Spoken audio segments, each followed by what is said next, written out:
And the show begins. And I don't want to do the theme unless Mephisto is doing it. I love the way he does it. It sounds funny.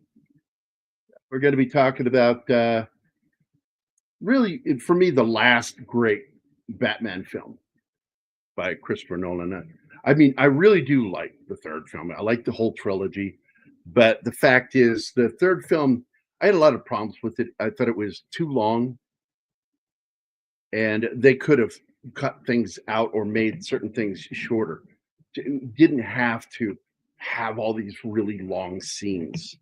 And this happens with some directors. They just kind of get full of themselves, and they get involved in the editing process. And like I said earlier on the show we did this morning, that they tend to edit their scenes longer rather than an editor who knows what he's doing cutting the scene shorter because they understand the pacing.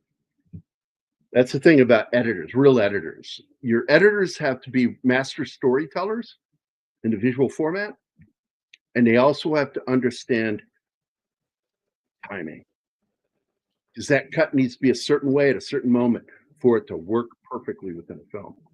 So how long is the third movie? Because this one was already over 2.5 It's almost, yeah, I think it's 3 hours, isn't it?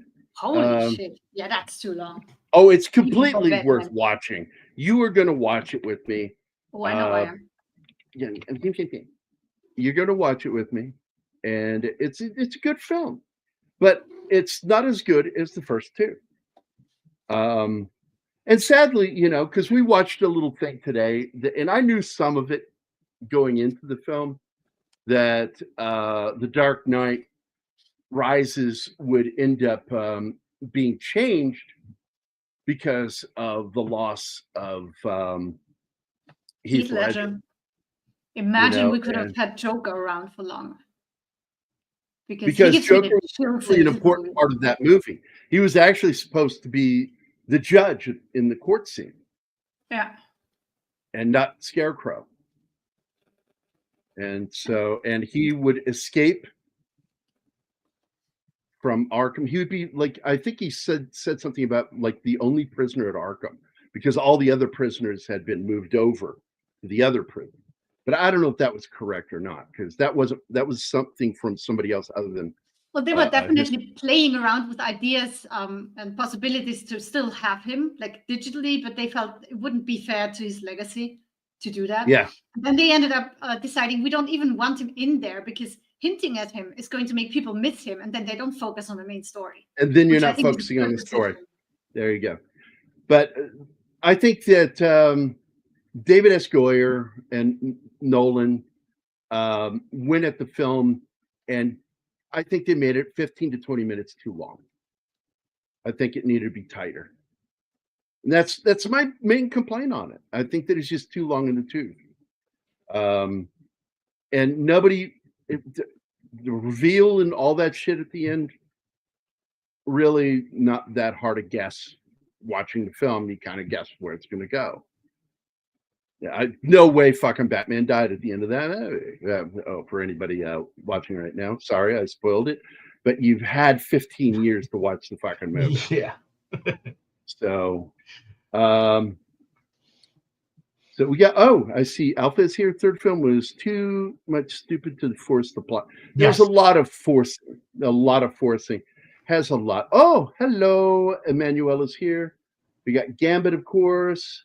And I do want to point this out again. Lester became a member today. That's awesome. Welcome. He's new to the channel. Slasher Fred, he's okay. Hi, Slasher Fred. How you doing, buddy? Tim is here. Of course, we have the diva. Yeah. Wait. Man, we don't get us wrong. We're enjoying this just as much as him. By what name are you known? There are some who call me Tim. Sorry, I had to get a yawn in right while that was going on. Das Wolfen is here, John. Hey. Hi, buddy. It's too long. Something she never said. Nuclear physics, right? There's so many things wrong with that movie. I think they did the best they could because everything got screwed. They had a plan. And a young man died. And they had to rework the whole thing. I see Read by Nature is here. What's up, buddy?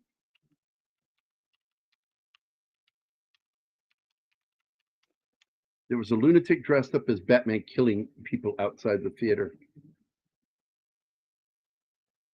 The what? I don't know what he's referring to. That's not what happened. If you're talking about the incident in Colorado, it was different. It was inside the theater.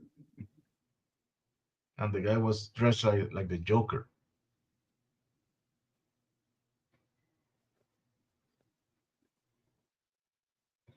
Who One of else? Heath Ledger's early Oh, movies was Christian Coming- Bale.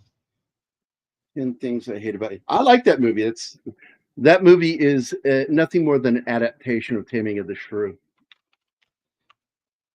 Christian Delorme, our other French friend. He's faux French. He's Canadian. Canadistanian. Canadistan. Bonjour, mon ami. Bonjour. And of course, bonjour to Emmanuel. Look, man, I think everybody who's seen it enjoys that fucking movie. That's a good I didn't. film. I like that movie. I don't. It's weird. The musical portions are weird to me.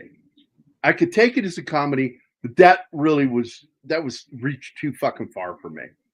Yeah, it completely threw me out of the movie. Yeah.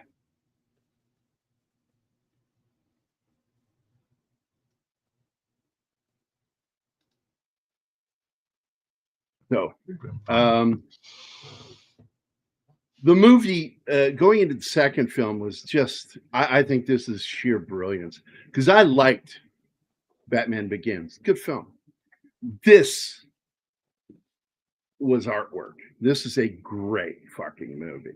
And the big fear, and of course, Christian kind of was concerned that his acting wasn't up to par for how good Heath Ledger was in it. And the funny part is Heath Ledger had turned the part down. He didn't want to be Batman. He didn't want to be Batman. So he like no. But then he calls Nolan, I want to be the Joker.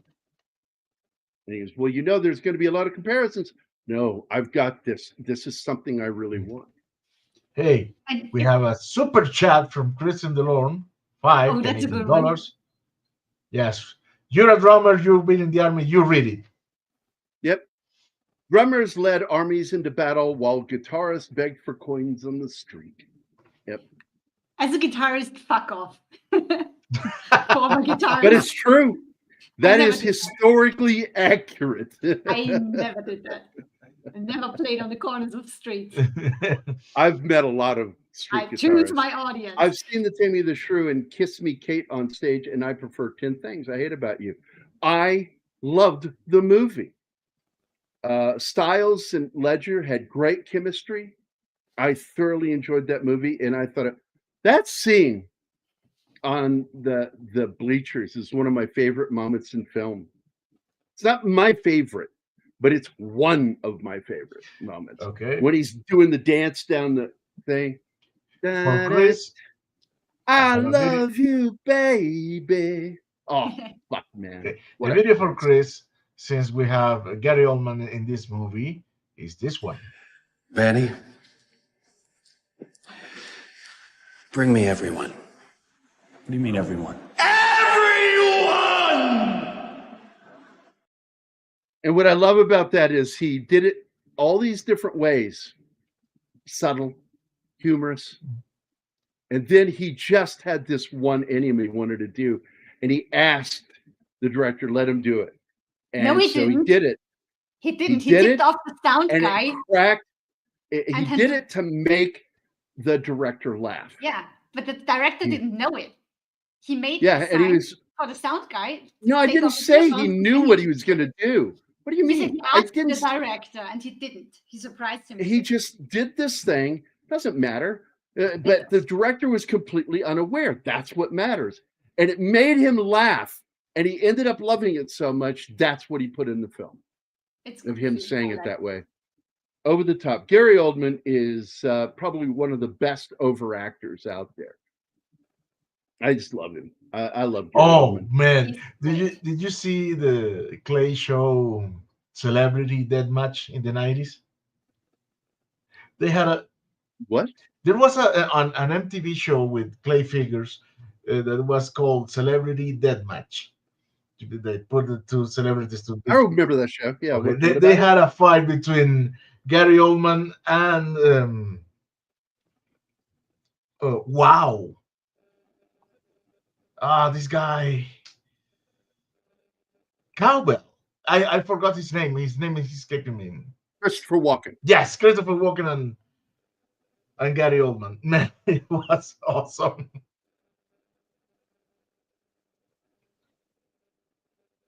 That'd have been interesting.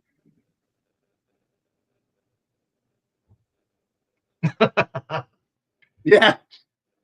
Oldman yelled everyone and got knighted. Quick, Gary, yell at everyone. I don't want to yell. I'll break my microphone. And I'm serious. I will. I'll break the fucking mic. Celebrity Deathmatch was great. Yeah, I love that show. The Gambit, Slasher Fred, Emmanuel, Das Wolfen, 11 Alpha, Read by Nature, Christian Delorme, and Soul Assassin is here. Good to see everybody. Happy Saturday. We had a good show earlier. We had Paulie on. We had Keith.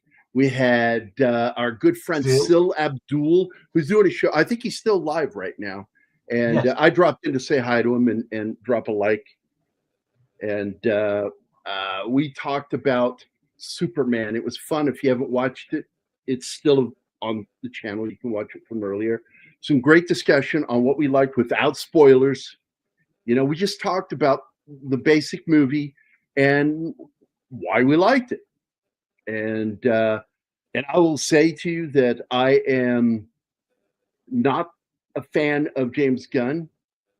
I followed him for years before any of you fuckers knew who he was, because we knew who he was in Missouri, because he's from here. And Keith, Keith and I followed him. I followed his page, and he did his own blog.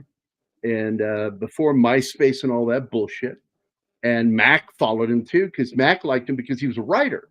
And so I thought he was a good writer. I liked his Scooby-Doo movies, and I liked that Squirm movie, the one with the alien worms. That was pretty good. I liked that movie. Slither. Oh, that fucking movie. But yeah, Soul Assassin. My assessment is this: it's a fun movie. It's a good family film. It's very enjoyable. There's, I'm not insulted by anything. There's nothing woke about it. People go, it's woke, and men cry all over the place. I'm a masculine motherfucker. You know what?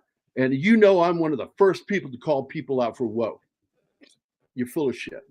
You're full of shit. All of them. It's just fuck off with that stuff, man. If you don't like it, that's cool, man. I'm cool with that. You don't like it, but don't fucking call it things it's not. Now the makers of it are all woke, but they managed to avoid it. The politics of it. And by the way, I love that James Gunn looked at that asshole from Variety, went, no, I'm not falling for that shit. But his fucking brother's an idiot. And somebody posts that, well, fucking Sean Gunn opened his big mouth. I'm like going, remember, that's the guy that James wrote about years before in his blog at Six Flags, when they were there one night and it was like before closing time, and he was nervous about this ride. And I think it was one of the flume rides, a log ride or some shit. And this is way back 20 years ago. And he was nervous to get on the ride. And there's this 12-year-old girl right behind him in line. And she yells at Sean Gunn, stop being a pussy and get on the ride. We're all waiting. And I'm not going to bother quoting James Gunn on what he said next, but I thought that was funny. And I'm like, yeah, that's Sean. Like, and I look at Sean when he says these things, Americans, blah, blah, blah, and whatever. It's like, yeah, when it was time for serving your country, did you? No. Now you're just the guy who has basically gone about your existence over for your own self-interest. So you can fuck off with your opinion. What a twat. And I think that James is smarter than that. He has to be. He's got a lot depending on him here. And he knows it. And what I said today is it depends on that second weekend, and I will stand by my statement then after we see the second weekend of the opening this weekend. That Superman, I suspect, will be the highest grossing film of the summer. And I believe that it has the potential of making $1 billion. I believe it could do it. I think it'll be the tentpole movie of the summer. It'll be the #1 film of the summer because it is a family film and it's fun. And word of mouth is going to be everything for this. And that's why I'm kind of pissed at Variety and people within Hollywood. The established Hollywood critics are being fucking twats about it. And they wanted something, they want everything political. They want it to be their politics all the time. And it's not going to happen. They're not going to get their fucking way. Oh, I think that the Fantastic Four, if everything that I've heard is true, I think it's not going to do well. But I could be wrong. I hope I'm wrong. I hate, I don't want to wish people ill. I just don't think it's going to do that well. I don't think it'll get anywhere close to what Superman does. I think it'll be the feel-good movie of the summer. Make fun products as entertainment, charge money, then make profit. There you go, Eastland. That's the way you do it. And James Gunn understands that. Now, he has plans for a sequel, and it's already been let slip by the gentleman who plays Perry White. He slipped. And it was funny. I don't know if it was intentionally good. It didn't look intentional. He says, man, we got to be careful around these hot mics with the sequel. And then he went, it just got quiet. All of a sudden, it was like, fuck, fuckity, fuck. Yeah, I can't stand that guy. And I think he's movie poison. And Solis says, I do believe it'll kick Fantastic Four's ass in cinema. I think that James Gunn took his shot across Marvel's bow, this last week in one of his statements, because he criticized Marvel. He says they tinker too much. And they kind of messed up what he wanted to do, and which is why he left and did this. And I hope he does with DC what he wanted to do there at Marvel, but I don't want him to fuck things up because I do not trust James Gunn. I just cross my fingers and hope. That stupid joke after someone said the sequel word. I think that they've already got a planned sequel because there's too many things going on. There's so many elements in this film movie. It's film and movie, Fumi. Oh, that came so wrong. Don't say that again. Fumi? Yeah, that was Fumi. Fumi.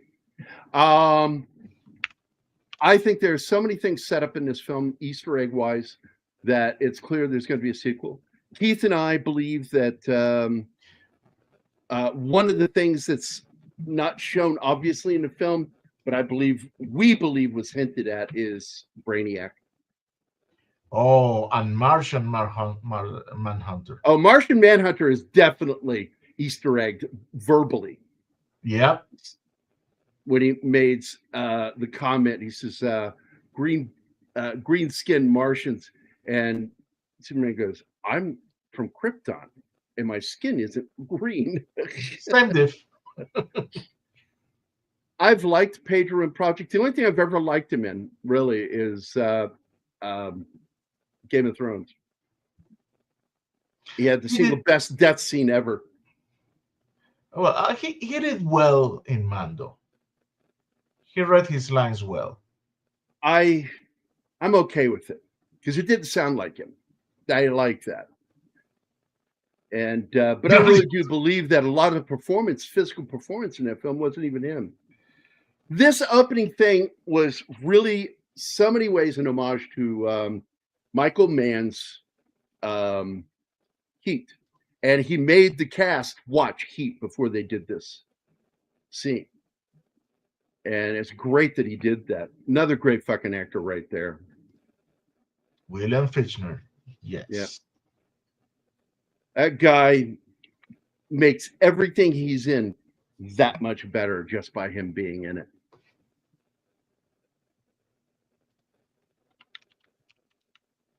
But you have such a great cast. You got a guy, you guys don't know who he is, I'm sure.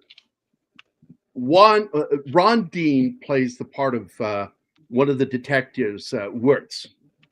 He's the one in the elevator when the Joker comes to the party. He's also the one that drives off with her in the back. I think it's her in the back seat. No. It's with what's his name? Harvey Dent. Aaron Eckhart. I also love all these masks. This guy goes, where the rest of the guys, like the bus driver, and he goes, "No, I shot the bus driver." Then he shoots him. Because there's a chain of commands to kill one of the Yes. other guys until there's no one left but one, and the Joker shoots that one. Oh, It's and the mask that the Joker is using is an Easter egg to the show, to the 60s show. It's from the Joker Batman, because that's the okay. mask that the Joker wore. It's really similar to the mask that the Joker wore in an episode of Batman from '66. I like that he just didn't shoot the last clown, but he put this frag thing in his mouth and then just had this, Smoke grenade. String. And when he come goes and up, drove you can away. hear the sound of relief. Oh, Yeah, oh but God. But then he Dude. starts to bust and pulls out the pin. Who's gonna keep that grenade in their mouth? Yeah, I Well, actually if understood that. if it gets shoved in somebody's mouth and they cannot unhinge their own jaw, it might get stuck there, and that's what they're Yeah, but he implying. is that it didn't. got He stuck didn't. beyond his teeth. He didn't even try. He didn't even Yeah. move his arm. Doesn't matter. Doesn't matter. Story moves on. I heard about the Brainiac Easter egg. Haven't seen it, but I wonder if she could come back as something akin to the robot lady. Brainiac's Maybe. non-gender. It's presented as male. It's non-gender. It's a machine. And we believe that the presence of Brainiac is in the Kryptonian recording, that it traveled with Kal-El to Earth. And so, and that it got trapped in that message, and that's why it's messed up. So, not going to say any more because I don't want to spoil anything for anybody.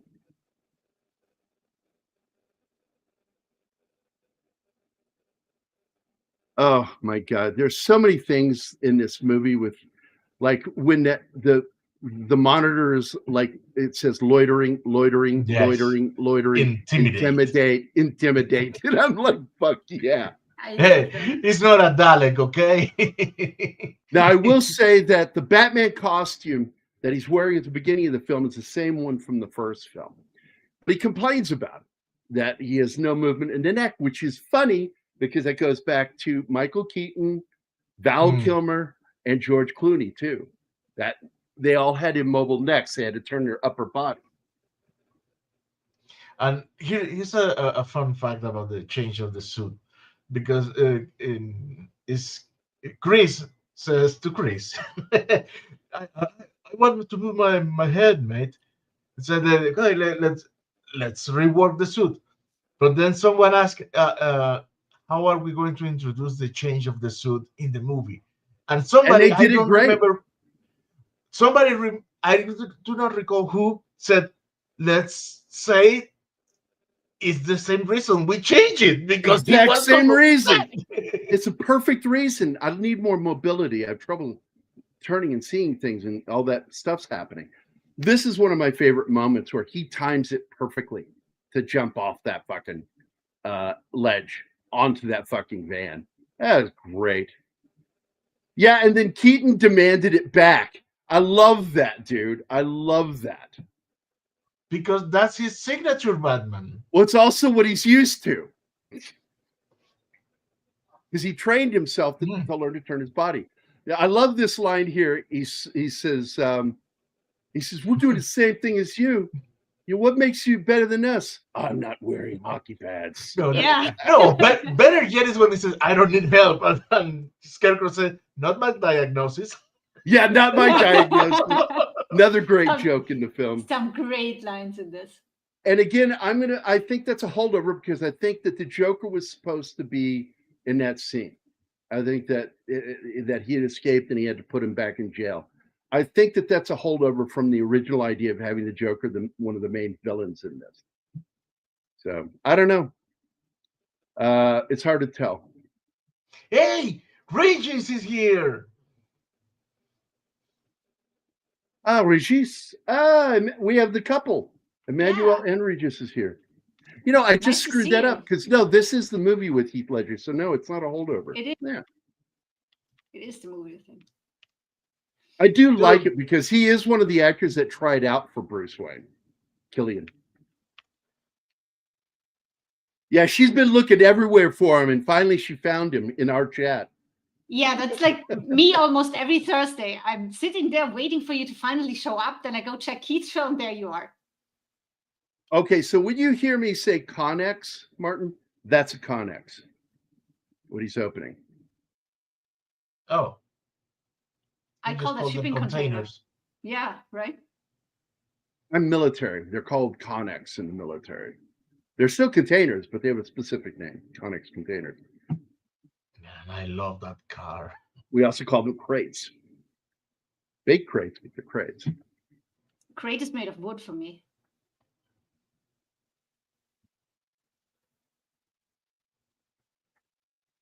I love the 66 film and series, but it's not really Batman, but it is a great nod to the original serials, which is what they're based on. They're based off of the comic book, but more of the serials that the creators grew up on. My problem with Killian is he's got a pointy chin, very angular jaw that's like too sharp, and very feminine face, which is why he found it easy to play a cross-dresser in that movie that people believed was a woman. What movie is that? You would ask, so now I got to go look it up. It's a film that he made a few years back in the late 2000s, early 20-teens. He's hiding in this village.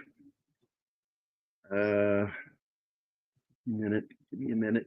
I will find it for you, my friend. I liked his film Anthropoid, by the way. He played Yosef Gabchuk, and it's a very good film. It is not as good as the original film about that assassination plot, but it's still, I think they got it. It was more accurate.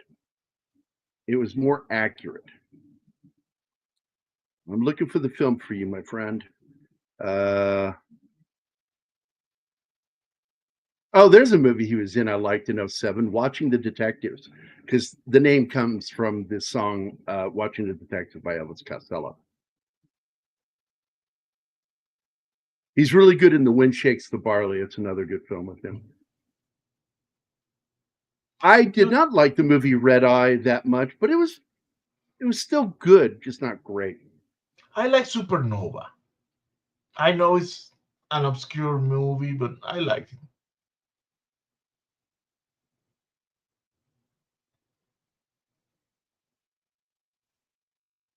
Boy, I'm having trouble finding this damn movie of his. Because I can't remember the name of the film. So I might be looking at it and not even aware I'm looking at the damn thing. Okay, Killian welcome. Forgive me. for butchering your name. Iwan Oglo is dead.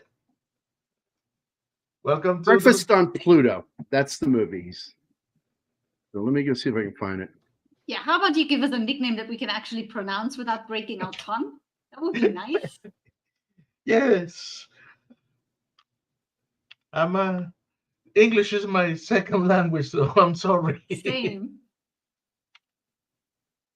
All right, here you go, Martin. I'm going to send this to you, and you can show people images from it. Paste. Oops. Pasting in the private chat. There you go. Because I can't share. For some reason in this studio, it won't let me share. Because you're selfish. I want to share. It won't let me. But scroll down and look at the two images of him in drag. And after seeing that, I'm like, yeah, I cannot see him as Batman. Yeah. Wait, I'm gonna. I'm removing it so you can share. Okay. Second Let me alpha. see. Share Second of four. screen. Where is it? Where is it? Here.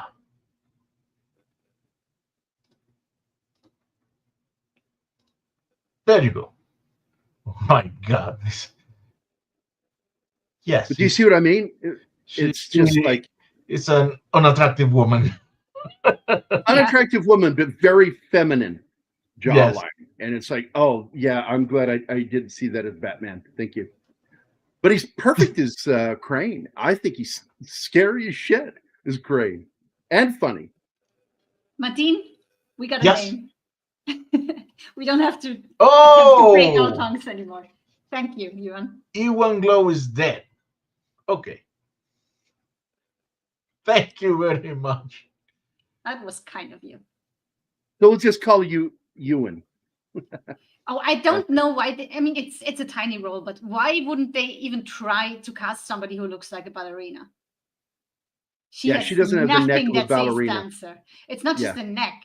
A ballerina Big doesn't tits. have that much body fat. Yeah, she's also got big titties. Yeah. So I do want to point out, though, my favorite thing of this is Bruce knows that they want to go see the ballet on a date the next day. And Batman, Bruce Wayne, says, nope, I'm going to fucking take the entire cast and crew on a cruise and cancels the fucking show so they can't have their date.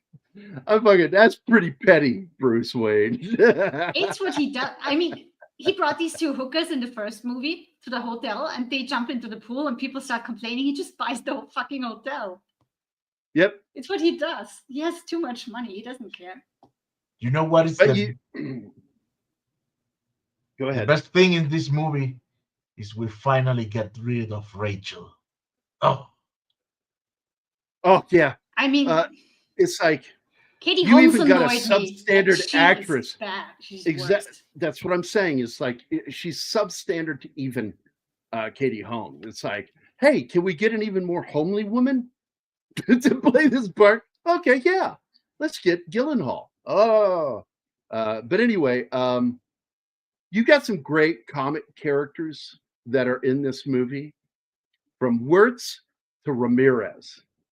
You got these characters like Ramirez is important because she's one of Commissioner Gordon's people from the comics.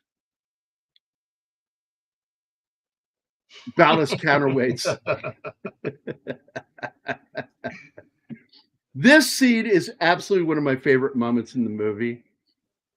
His delivery in this scene is just incredible, and even Animo is disturbed by the thing he kept doing, which really was caused because he was getting nervous that the adhesive was coming off, and so he tried to push it against the corner of his mouth. Yeah, he had to do that to And keep the prosthetics in Chris place. Nolan saw that he was doing that, and he goes, "Keep doing that. That's yes, interesting." he does that all through the whole movie. I love this dude as the Chechen. He's fucking Want to address good. this question here? Why did they swap actresses? Because, okay, Because All Tom right. Cruise. Hold on. I wrote about this and I wanted to talk about this because why I if you pulled it look up. it up, why did Katie Holmes not appear in the second Batman movie? Well, she had another role that was going on. Bullshit. Christian Bale did a little movie called American Psycho and had publicly said that he based the behavior and overall facial expressions for Patrick Bateman off of Tom Cruise in interviews because he seems so friendly, but there's nothing behind his eyes. And I'm telling you, Tom Cruise didn't like that. And so when they got married in November, they were already in pre-production for like 8 months already. And when they got married in November of 2006, she was out. And they had last minute had to go find people. And I'm telling you that they were blindsided by that shit. And I believe it was Tom Cruise that caused that, her to not be in the film. That he was not going to have her in a movie with Bale. That a psycho was based on his personality. That's not This- nice to say. But Yeah. He didn't. I'm telling you, the dots line up on that. And her excuse is bullshit. Her excuse is bullshit. Doesn't even sound reasonable because she knew about this for a while. I don't think she had much say in what she was saying to the public. The info that I got was published in the media, so you take it as a grain of salt. But what they said publicly, the studios, is that they didn't like. They thought that how people was cringing about the Tom Cruise jumping over the sofa on Oprah. Oh yeah, that was nuts. And the studio said that her presence may hurt the box office. That's stupid. No. Again, look, that's ridiculous. What happened, I believe, because look, part of Scientology is severing ties with people that they believe are what's the word I used, Anima, when I told you? You have to sever ties with people who are considered toxic to your ongoing movement through the religion. And this is something that is absolutely done in Scientology. It's not something alluded to. It really is done. And it's destroyed families. Okay. And I'm telling you, he forced her to sever because they were now husband and wife. Just telling you, that's what happened. Yeah, you join a cult like that, you have to cut all ties. Yeah. And give all your possessions, usually. So there you go. Now, this is one of my favorite moments because, he wanted to meet his friend, Batman. I want to meet him. I want to talk to him. So Gordon brings him up there and he has this great moment. And he says, we need to do this. And then he turns to say something to Gordon. And after he's done, he turns to say something to Batman. And he's gone. He's gone. And Gordon says, he just does that. But I love that Badman, done by that Christian comedian. He's fucking hilarious. The YouTube Badman videos. He did it, and in that one, the Commissioner Gordon's like he disappears. He's not where he was standing. And then Gordon looks over and he goes, I can see you hiding over there behind the barrel. And then the camera moves over and you see Batman hiding behind the barrel. No, I'm not here. It's a great gag. Sandler's it's here and always he's fun. shitting all over the movie.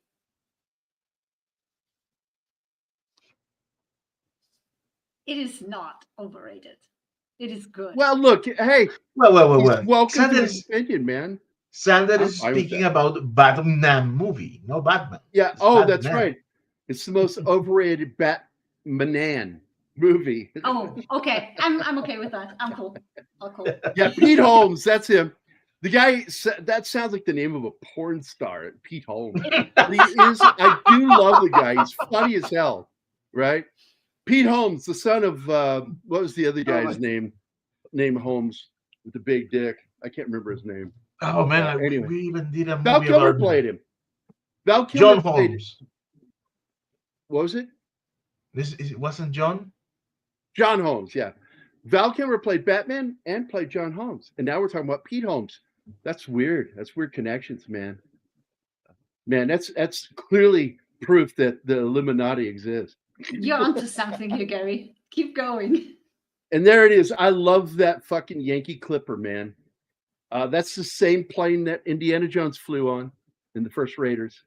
But when they made Raiders, they couldn't find one that was functioning. They later found one, but they had to use one that was at least available. And then they did a partial matte painting and then did a miniature, Industrial Light and Magic. But I love this fucking yacht full of ballerinas and all the stagehands and crew. And Bruce is like, "You gonna be okay on your own?" He's like, "Yeah, I'm gonna be just fine. I'm fucking Harry Palmer, man. I know how to deal with women. Birds, as he would say." Sander, you have to remember something. Batman, as Batman, not as Wayne, Batman, he has not much of a personality to show. That's his stick. And second, if you have the Joker in the movie, the Joker has to be the center of the movie. Yeah, and they kind of wrote I it that agree. way, which I thought was really good. But they still gave Bruce Wayne Batman some great scenes. But Christian kind of felt that he wasn't delivering. He felt his performance fell flat when compared to Ledger's, and he told Heath, "I want to give you my best." Remember Batman '89? It's the same thing. It's the same dynamic. Yeah, very much so. Anyway, there was some other stuff. What was it? Ledger performance, not much is left. The whole plot is too convoluted, and we have to believe this takes place in reality. Well, the entire premise is based on the Patriot Act, and that technology does exist. So it's really not far-fetched. I think he's talking about how convoluted the Joker's plan was. Oh, it's really funny to me because he says, "Do I look like a guy with a plan?" Yes, you do, motherfucker. I'm just a dog chasing a car. I wouldn't know what to do with it if I caught it. It's like, he's a fucking liar. He has been manipulating and working the system for a goal, and he achieves it. He achieves the goal. There is no story without the Joker because the story is driven by what the Joker is doing. And he's enjoying it as if he was playing a game.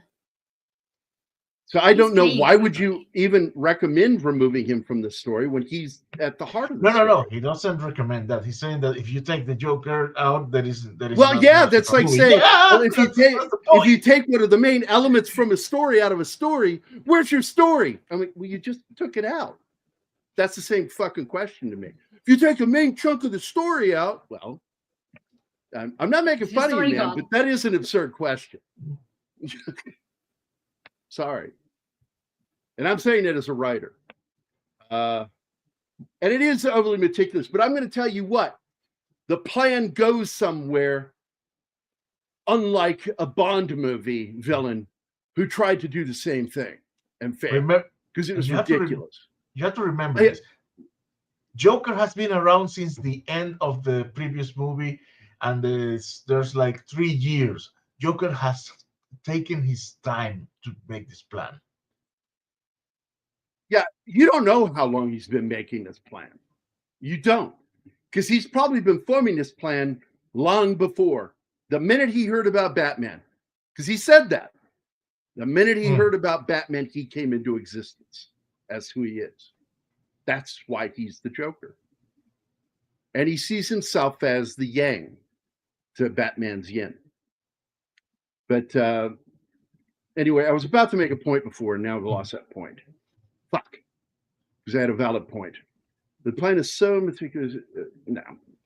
Look, this actually goes someplace. And yeah, maybe he is that high an IQ. There are people with some fucking high IQs out They there. tend to go crazy. They are crazy. Yep. Some of them I think are Yep. fucking nuts. One of the few high IQs that I see on a regular basis is James Woods. And he's not, but he is fucking maniacal. Which is why his role in Hercules was so fucking good. He improvised almost all of his dialogue for that movie. This scene Now- I like a lot because he says, tryouts are now. There's only one position available, so go at Be it. He fast. throws a stick. And it's like, one of you has Just- to kill the other. After killing Spawn, no less.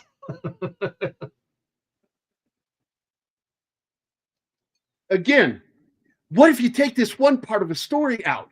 It doesn't work anymore. I'm like, no shit. If you take part of a story out, Sander, Sander, but I just your arguments are like not falling on deaf ears. I'm just not agreeing with you at all as a writer. I'm like, what are you talking about? here's If the you thing. take part of a Wait. story out, it doesn't Here's the work. thing. Well, of course, put that back in.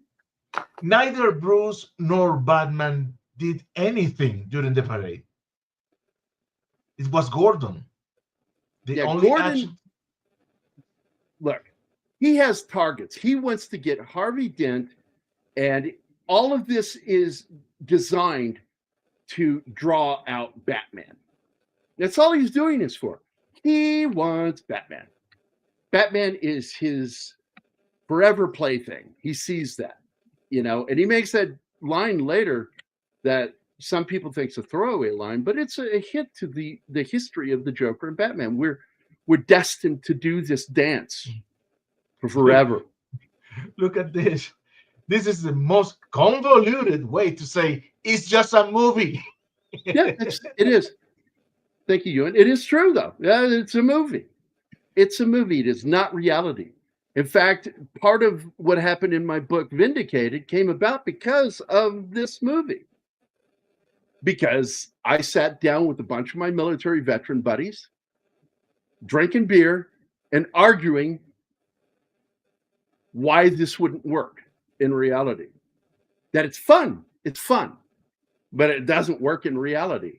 That as real as he's trying to make this, none of this works. And one of the premises in this story, one of the plot points in this, is one of the employees from Wayne Industries spotted the tumbler in their research. Yeah, imagine the engineers in Wayne Tech who made Yeah, that it's car like, and say, what? Well, I said this. You cannot have a bat cave.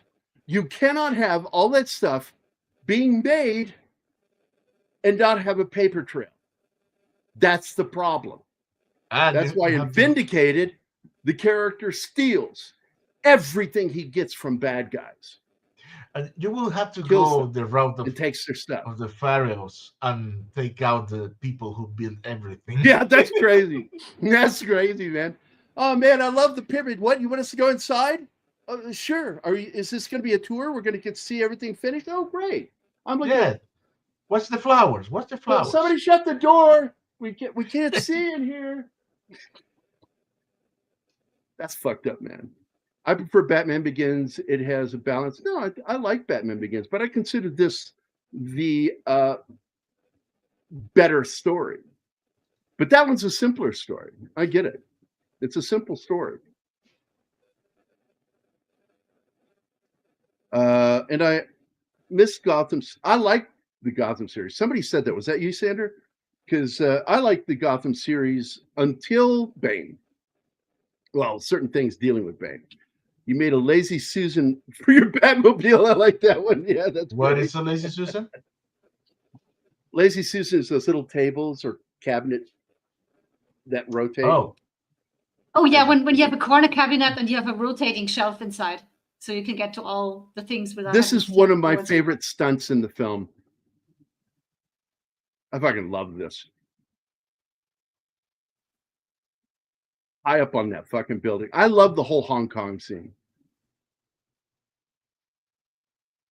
except living in it. Man, living in Hong Kong is one of the most stressful things ever. Yeah, I don't even want to go there as a tourist. The only place in the Orient I've ever wanted to go is Tokyo. Period. That's it. I don't want to go anywhere else. I love everything about Tokyo. I Yeah, grew my up dad never watching wanted Tokyo. to take me. He was there almost every year, but he never took me. That sucks. Yeah. This is I like this scene a lot. This is cool. Taking them all out. I mean, the Gotham begins looks too much like a movie set, like with Keaton. Yeah, and they built an entire city block for the movie Yeah. because they could not shoot some of those scenes on a real street. The car chasing scenes, yeah, they had Yeah, a they're whole, just impossible part to of the do. road. So they were forced to build that city street. But I like the fact that we have a lot more real city in this movie, real world. I love that plane. I agree. Gotham is a character. Yeah. I kind of liked what they did with Batman 89, kind of.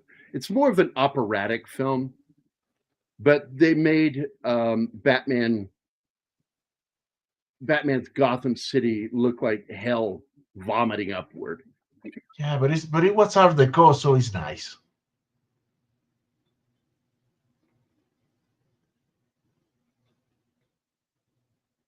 This One of the scene. things I also like in this film is this is the establishing Look, it's long.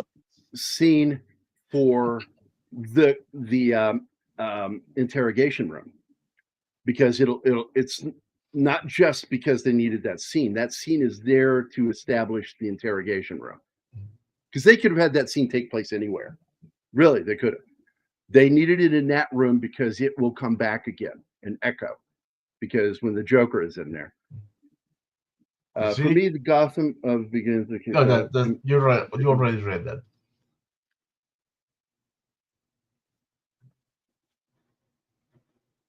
Yeah, because it's mostly Chicago, but I do believe some of that's in. Is it not Philadelphia? Some of the street scenes in Philadelphia too in this. I think they used two cities in this one and three cities in the third one. Yeah, and it's just it's weird. I like it. I like. To be honest, I prefer it. Well, I love some of the locations because I know some of the locations because I used to hang out in Chicago. Speaking of location, I'm not gonna say any spoiler, but man, Superman. There's that location in Superman. You have to watch that movie, people. This is funny to me because, of course, he played Batman well in The Tick. He's Batman well? Yeah, that's Nestor Cabanel. And the first thing Anima says when she sees him, why is he wearing eyeliner and mascara? Yeah. It looks goofy. And I'm like, it's always been weird. No, he's always had makeup. He's always had, like, for some reason, really darkening his eyebrows. I mean, his eyelashes. It's weird. There's Loeb. He's from the comics.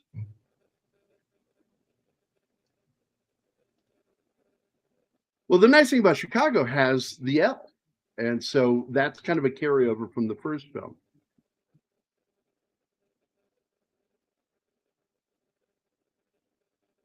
He took the fall because then it was the DA that indicted all the mafia.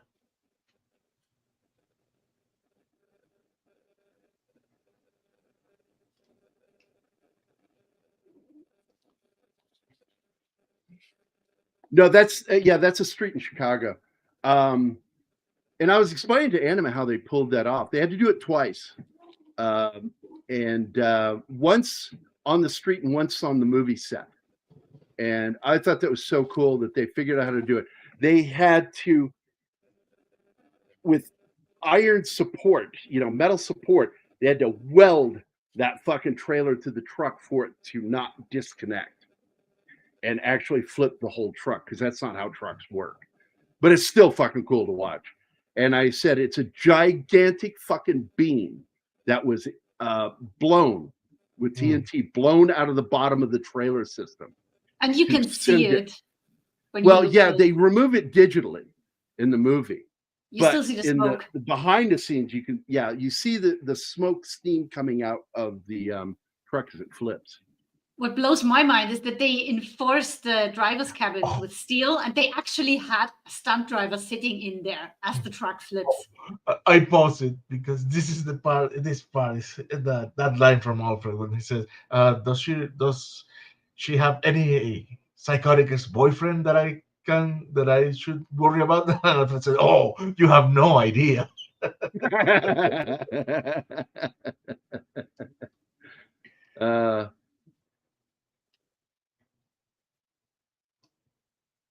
I can tell you, if you've ever been to Chicago, it is not sterile. It is not a sterile city. No. Well, that's that comes from the way he shoots his shots, and everything looks pretty. So sorry. Yeah. Can't someone else take over the cases? Like, what are we talking about? Yeah, but he said it is related with this one. Also, the end of Two-Face is dumb. Why did Batman need to take the fall? I don't think Dent is the only DA. But he's a DA that indicted everyone, and he's compromised. Yeah, he's the one who indicted everybody, and he's compromised, and so everyone he indicted and put away could get released, and it would just ruin everything. And so, therefore, Batman taking the blame makes sense. Otherwise, it's nonsensical. But yeah, that makes sense in the story. That he's, it's not like they're trying to protect him. He deserves what he got. He died. Sander, although I do consider his death very anticlimactic. He just falls to his death. Sander, Dent's action had nothing to do with the mob, but all those lawyers are going to say your DA is a psycho killer. So case dismissed. Yeah, and it's like, when did that start? Nobody knows. Nobody knows. Look what he did here. That it absolutely does, and we see it in the real world. Yes, where people destroying credibility. When cops, you find out that a cop fucking doctored evidence, that means every case he has ever been the lead detective on is put under question. And those people in prison can actually fight to be released and have been released because of that shit. It's basic fucking law in the United States. That's a good question there. Now you're asking a good question. Couldn't they have made it look like something that the Joker did? Yeah, they could have. They could have blamed everything on the Joker. The only thing would be if there any witness of any of the killings made by that. Oh, yes, there were no Ramirez. There were no Ramirez was the only one that got saved by the coin. Yeah. But in the end, she could fuck everything up. It's almost like in order to keep the lie going, they have to kill Ramirez. Sorry, Ramirez, you know too much. Put it in the same room with the constructors of the Batcave. Look, I'm not going to say there aren't some logic issues, but a bulk of the argument is answered within the story. But there is that, because Ramirez is the odd one out. Because as long as there are no witnesses of what Dent did, blame it on the Joker. You blame it on the fucking Joker. But Ramirez is the problem. But because she's so dedicated, because she's going to get away with what happened. She's going to get away with it. But I guarantee you, fucking Gordon knows. So he's probably going to be able to maintain her silence for her to keep her job.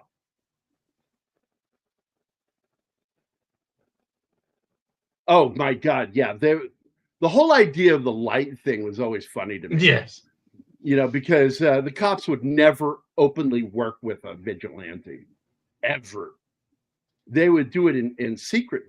This is the guy. He's always played cops, this guy here. But you were told right then and there that he can't be trusted when he's in the elevator with the Joker's gang. That anytime you see him for the rest of the film, and say, oh, yeah, he's dirty. He's dirty as fuck.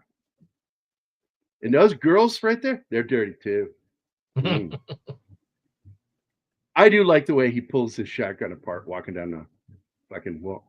This was great here because Heath didn't tell anybody what he was going to do. He just fucking started doing shit on camera and grabbing people, saying things.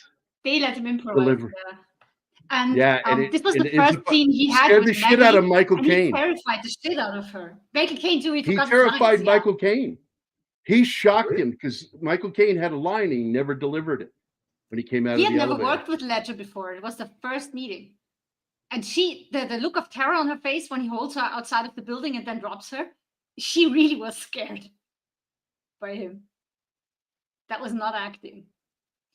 Oh, that line. Wrong, poor choice of words. Yeah, my favorite line in the whole movie. Let her go. Poor choice of words, Ben. Let her go. That was great. Like, why would you say that? Why would he's holding her out the fucking window? Yeah. Yeah, this was freaking her out. The look on her face is absolutely real, yeah. And I like that. Well, this is the problem of making a Batman in a realistic world. That is why I've always argued, even though I do like these two films. I like this one and the first film. I have a problem with them because he's making them in the real world. This looks like Michael Mann's Heat world, the world of Heat, and Michael Mann likes this movie, by the way. He's in one of the documentaries about the making of this film. Because I've said if you want to have him, he's a guy who should take on a Punisher movie, a standalone Punisher movie. Oh, now you're giving me goosebumps. Yeah, I would love that. Or even if he did Batman, a standalone Batman film that's an Elseworld, that's in the real world. There's no other superheroes like this is supposed to be. This is the moments where I kind of had this, oh, come on. Okay, it's like the same thing. I'm going to say the same thing. Oh, come on, man. It's okay to check your brain at the door on a movie. He's not falling from the building. He has his wings. They're just too heavy because they're two people. But these wings, he's what's having what's fall. referred to as delayed fall, like you get, like cats do when they fall. Cats spread their body out a certain way, and they are able to disrupt the fall by catching air. So he slows his fall, and then he allows his armor to take the brunt of it by falling on something that will collapse at the top of a car. And he lets her take the least amount of it, even though technically that's not exactly how physics works. That's like telling somebody that if I jump up at the same speed that something's falling, if an elevator falls, well, if I jump up right at the end, I won't die. And it's like, no, sorry, dude, you're going to fucking die. It's like, no, I don't have a problem with that. And since you mentioned cats, by the way, a cat is less likely to survive a fall from a first floor window than from a third. Because she needs the air, to slow her because fall. of the air, to get the air. Yeah. So first floor window, that can be deadly for the cat. When Stacy throws. Yeah, and this should be something that's private. And that's why I like this scene. He shouldn't be walking around cops. He should be in there only with Gordon and maybe one other cop that knows. This should be something not shared out with people. I agree. That is a real fighting system. It is a real fighting style, and it does work. It's used in forms of combat. My problem with it is his deliveries are slow. Like the scene where he grabs the guy by the neck, and after he's hit him, then grabs him by the neck, tilts him down, and comes down with the elbow. Could that be the suit slowing him down? No, it is. But I don't like that because that requires the guy being hit to work with him, go with him, and I don't like that. And maybe it's a device, something like in the shaky cam, like do it slow so we can see the movement. Yeah.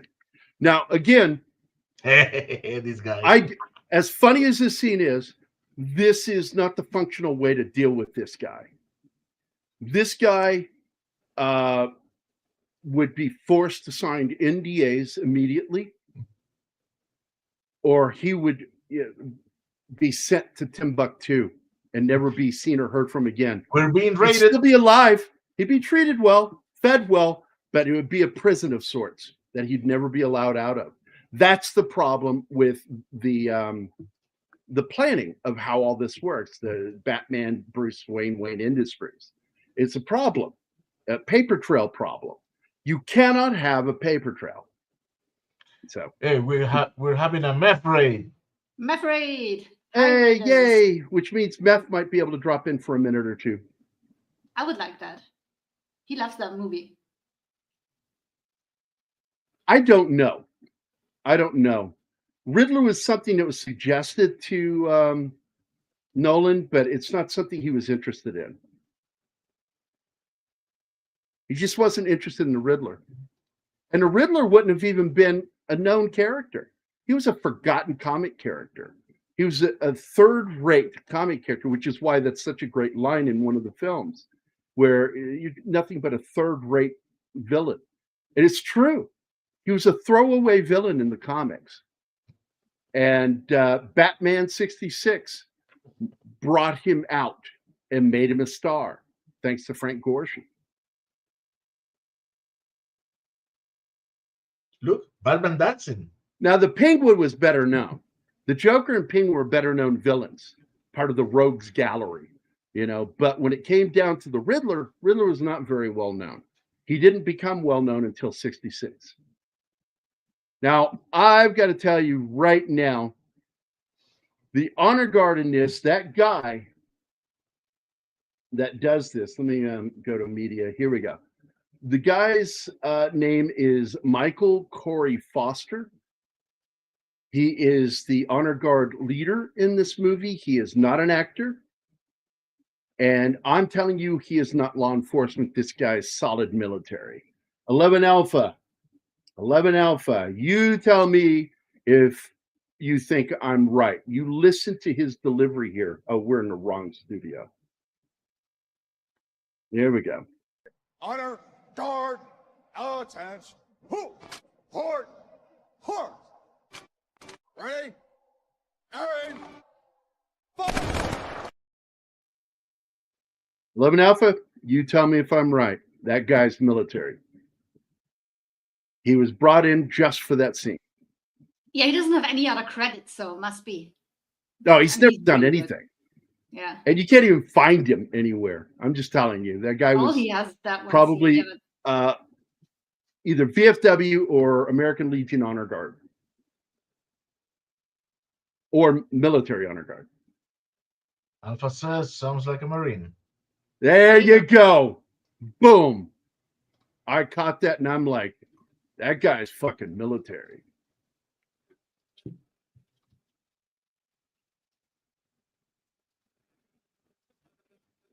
They took our guns. They took our jibs. Durka. yeah. I'm like an idiot. That's what it sounds Fucking like. Bruce walks over to look through the lens on this thing, right? He sees the fucking timer there. Like, I wouldn't go anywhere near that thing with a timer. What are you doing? You know, god damn, man. That annoyed me.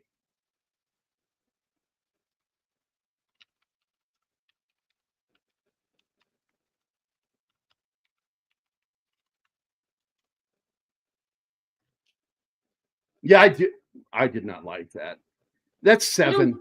Yeah, that's all he did is he remade 7, but in the Batman universe or something. It's Who weird. is the In fucking the Riddler? wise words of Keith, Dumb 7. Yeah, same actor. That's the same actor. Yes.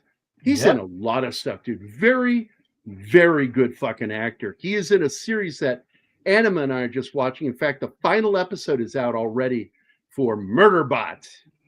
Dude, he was even in the MCU. He was in the both Ant-Man movies. Is anybody please going to take pity on a non-comic person and explain to me who the fuck is the Riddler?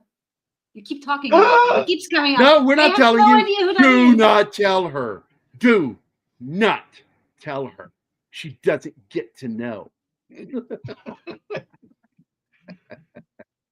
Riddler, like I said, was a throwaway character. And what he does is he wears a suit that's got question marks all over it. And he is a thief and a murderer and he fucks with Batman by leaving Clues. clues that are in the form of puzzles, word puzzles. And the name, riddles. okay. What kind of? Go And ahead. normally he's portrayed like he's like in 3 kilograms of cocaine. Oh, Yeah, and don't get me wrong, I enjoyed Gorshin's version of it, but that to me is not the Riddler. The Riddler is not a fucking maniac. That's the Joker. And it's always like the Joker. They kind of go to that. They did the same thing with Batman Forever. Was that it? Batman Forever with Val Kilmer? Whatever that one was called. Yeah. Yeah. hi, Shanatsky. And- Shanatsky. Oh, hi, Shanatsky. I just heard your voice. I'm like, is that in my head? Is Shanatsky in my head? I'm all haunting in you, your head. Gary. Yeah, you're doomed. Doomed. But that actor's in a lot of stuff, and he plays the cyborg. He's a human that's got cybernetic implants and shit in him in Murderbot. And he's a good fucking actor, man. One of those great character actors. We have a riddle from 11 Alpha. What has yellow skin and rights? A banana. What? That sounds like a Batman, because the Batman riddles were goofy. It's like, and Robin would go, He would always do that whenever they figured a riddle out.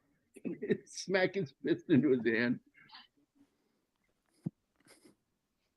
By the way, speaking of that, we want to throw out a very big happy birthday to Dick Grayson himself, Burt Ward. He turned 80 yesterday.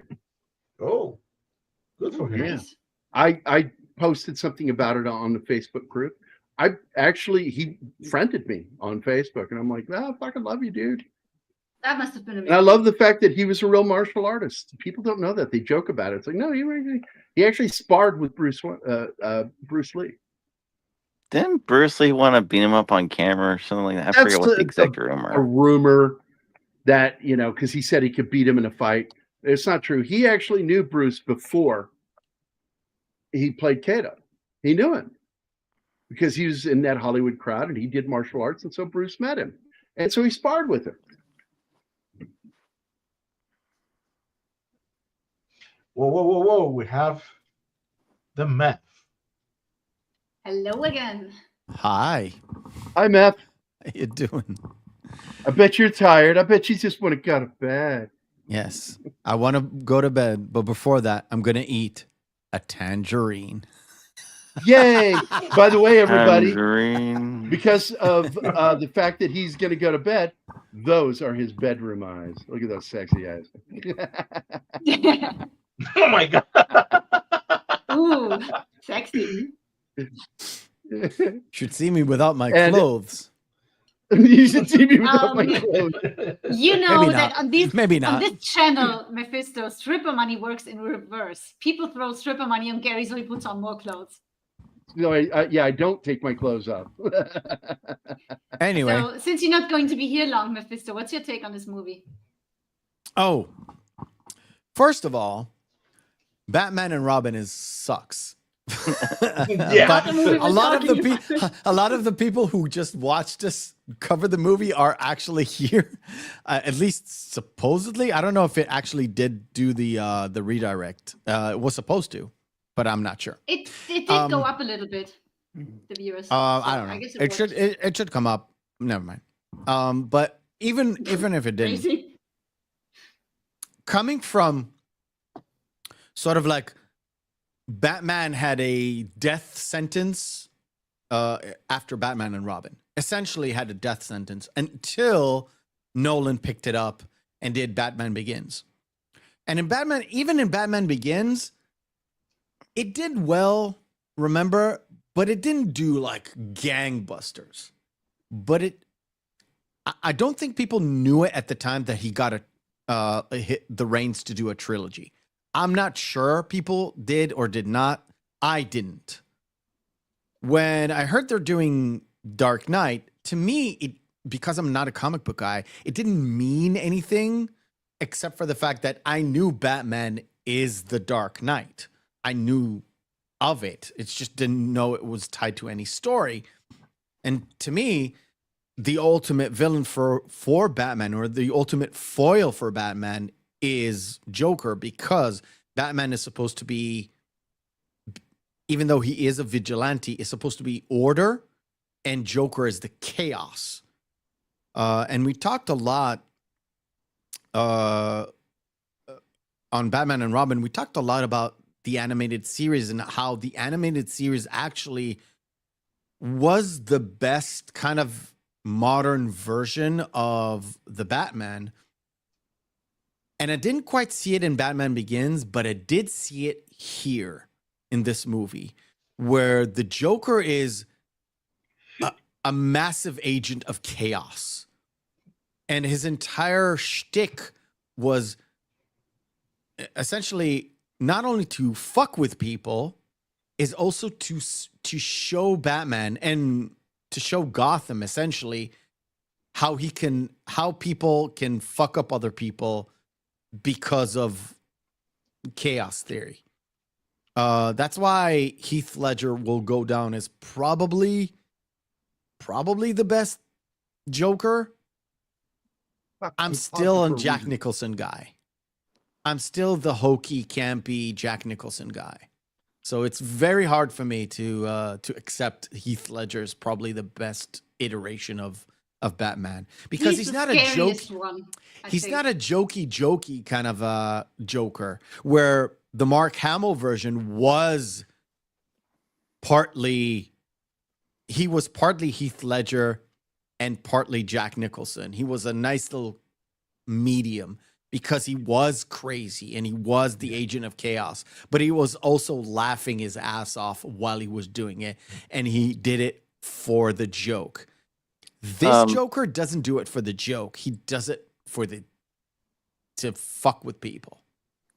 Yeah, though Heath Ledger was actually having the time of his life, because at the same time he was doing this movie, I believe it was at the Gilliam one, the Imaginarium of Dr. Parnassus. Yeah, right. Like, he was coming from there to do some of the night shoot stuff, and naturally Gilliam's asking, it's like, how's the Batman alien? It's like he's laughing his ass off, because like they let me do this, they let me do that.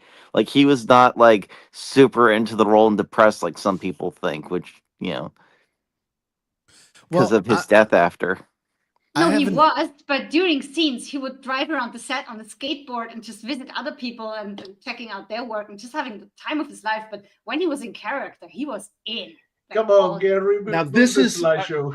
Get me fucking get in here. I was looking for something. Fucking frustration over this stuff. So this is what her face reminds me of. The artwork from Alice in Wonderland and Alice Through the Looking Glass. Just ugly people with downturned faces. That's what she looks like to me. I cannot stand Gyllenhaal's face. I love her face. She was a bad fit for this movie. I think she's not a great everything casting about for her this face movie. goes downward, and I can't stand that. It just annoys me, and it reminds me of the artwork from Alice in Wonderland and Through the Looking Glass. The way the artist drew people.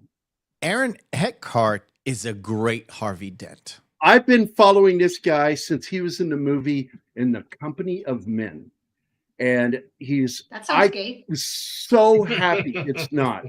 It's a very dark film about emotional and toxic abuse of people in relationships. And Eckhart was so good in that fucking movie. And I was so happy when I heard he got this role, because he's such a deserving actor. He's much better than what he gets in Hollywood. He always gets these small parts. And here I thought, finally, someone paid attention to how gifted an actor he really is. I feel really bad, because after this, if you ever watch the movie I, Frankenstein, it's terrible, but you can tell he's trying to make it a good movie, but there's no way he can make it a good movie. That was one of the creepiest episodes too. Slasher Fred. I know the episode. It's a very good episode. I love the animated series. Now, I had not an argument, but sort of I was trying to recollect because there are a few episodes that I actually remember from the animated series because it's been that long. One of them was the Mr. Freeze episode that I remember distinctly. That's why I was hoping for a good Batman and Robin movie, because it had Mr. Freeze, because I like that story. The second one was the Harvey Dent story, the Two-Face story. Now, you guys would probably remember it better than me. Was it a two-parter? Because I remember it was a two-parter. His introduction one was a two-parter. The first part of the Two-Face, I think it was just called Two-Face, literally ends with him getting the injury. It does everything leading up to it. Yeah, so that's what I remember. It was one of those episodes that I actually really like, because it's, for an animated series for children, essentially, it had a lot of like profound, good storytelling. That's why Heart of Ice, which was the Mr. Freeze story, and the Harvey Dent story was really good, because you had a solid villain origin story. And with Harvey Dent, you've got first of all, you got the duality, but also you've got the Harvey Dent, the good guy, and then he becomes Two-Face, the bad guy, essentially. Yeah. But Aaron Eckhart, when he does become Two-Face, they don't give him a lot of Two-Face stuff to do so much. He shoots some people, takes some kids hostage, and then falls. No, he's the throwaway villain. And period. And it's one of the flaws with this film. One, he doesn't become Two-Face until the third act, and that's it. He goes on a little rampage, and then he falls to his death. And it's like, I think more should have gone into it, personally. But I wanted to go into this because there's some good stuff here. I just one, Eckhart is underrated. He stumbled after I don't think he stumbled with Battle of LA. I think that's a good film. But Frankenstein was fucking awful. The writing, everything about it, the CG, just a god awful abortion of a movie. Just awful. God damn, Gary, tell us what you really think. Holy shit. If that hurts anybody's feelings that likes that movie, I apologize that you like shit. I'm so sorry. Even in the middle of it, you can tell Aaron Eckhart doesn't want to be in that movie and wants to kill his agent. He's like sitting there. There are moments where his eyes are moving around going, can I get out of this? There must be some kind of way out of here. In Batman Returns, the scene where the Penguin being chased by the lynch mob after being exposed as a fraud is a reference to Frankenstein. Yes, it is. And I like it. Although that is not comic accurate Penguin, I like fucking Danny DeVito in that role. Me too. Batman Beyond's Freeze. First of all, I didn't even want to see the show when I heard about it. So like, oh, Batman Beyond. I'm like, I'm tired of this fucking shit. Fuck off with this turning Batman into sci-fi. Sorry, what it is. I want Batman. And then a buddy of mine said, no, you need to watch it. I think it was Mac. And is he him or Rob? And I fucking started watching. I'm like, oh my God, this is really good. I liked it. It was different, but it was good. And Batman Beyond is probably the most brutal Batman anything, because almost every villain doesn't fucking care anymore. No, not only that, almost every villain dies terribly. Yeah. Now I paused again here for a reason, so let me get back to this so I can get it going. This is something I wanted to tell people, because I don't know if you know this. Christian Bale did try to drive the Bat Pod and could not without falling off. He kept falling off. And so it was finally determined that stuntmen had to do it. And then the stuntmen couldn't fucking stay on the bike. Only one of them managed to drive. Only guy that could do it is the guy who designed it. Wow. And all the scenes of Batman in this movie are him. I hate the fucking Batmobile in this movie. I hate Well, the the Tumblr- Nolan. I hate the Nolan version of the Batmobile. I fucking hate it. That's the thing I hate I'm the about to most. kick you out of the show. You're I getting close, hate that Mephisto. car. You're pushing our buttons, buddy. I'm Everybody about likes to that kick you thing. out. I guess it's a good time to dip out. I only got one question. Hmm. You ever dance with the Martin in the pale moonlight? Yes, I did. No, I don't dance. I did. It's time for me to leave. I actually was just came in. I wanted to say hello. And by the way, and before you I go, do I love wanna say listening. this. I want to say this before you go, that Katie Holmes, her public reason for not coming back was that she was working on another film. That's absolute fucking bullshit, because she knew about this film way before that other movie. Okay, she was cast as Rachel in the movie, and they were proceeding with this thing. They were in pre-production, and she gets married to Tom Cruise November of 2006. They've already been in pre-production for over 8 months. Okay, pre-production, marriage in November. She's out of the movie at that point because Tom Cruise, I don't know if he hates him personally, but he considers Christian Bale a subversive because he kind of attacked him when he criticized him when he designed his performance of Patrick Bateman in American Psycho off of Tom Cruise in interviews, and he said it in several interviews. And I'm telling you, he was considered a subversive. She is now legally married to him, and Tom said, "You're out. I don't want you in that movie with him." She It's gave us fine. the official reason. It's fine because I didn't like her as Rachel in the other movie. I don't like either of them. I Dude, didn't no. think I she pre- was a good fit. to be either. Do you know honest, who was at the auditions? Tell me. Who? Anima, you liked her too. What did you? What's her name? Come on, do it. Tell Tell me us because now. I need to What go now? to bed. Hurry! He's falling asleep now, baby. Oh my God! Yes, honey. I am not at 11:30 at night, right? I'm not There, tired I at went to all. No bed. excuse, honey. It's dark. I'm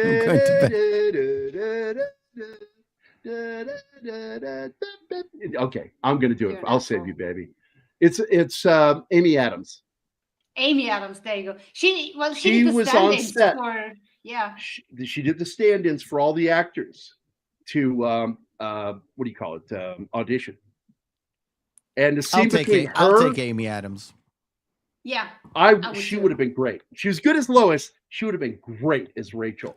But I do have to say, you can see in the auditions because we She's have to not watch good them, as Lois.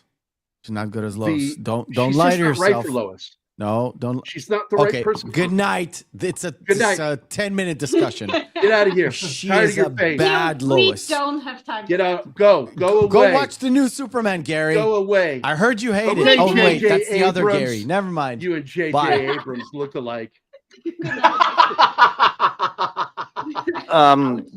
This scene right here reminds me a lot of Batman 89 when it's Yeah, absolutely. It echoes of that shit. And I love this because you've already seen that he is kind of self-destructive. Yeah. He's willing to leave this world. Do it.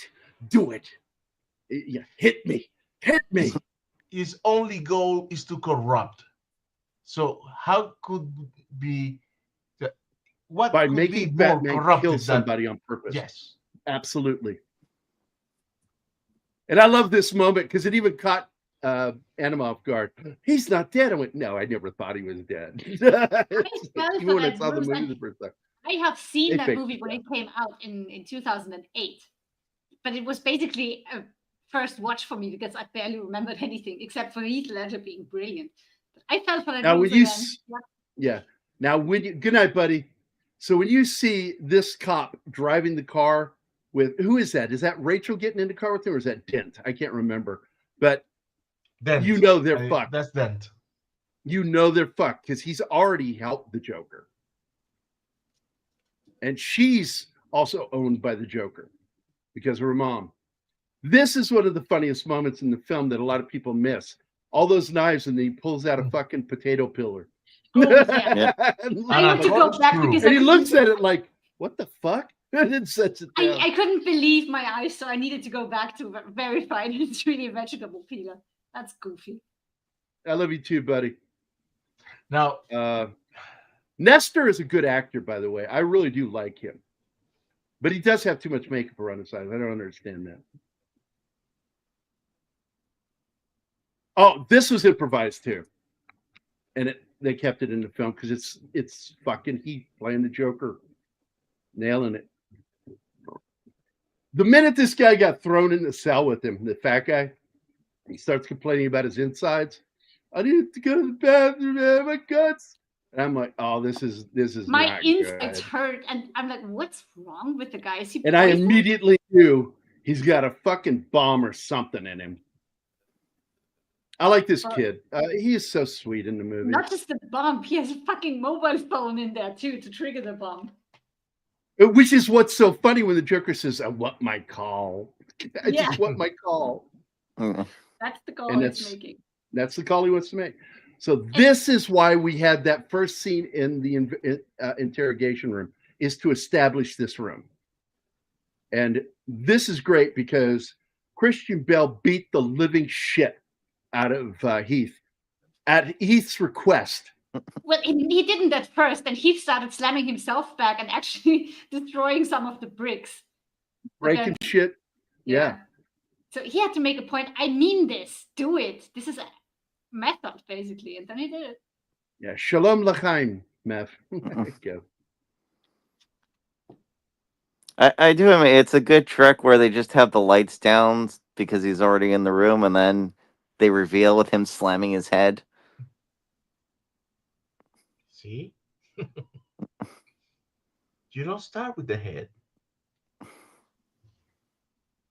Now I'm all fuzzy. Then he fucking puts the fucking armor into his hand. It's like, yeah, see? That's how you do it.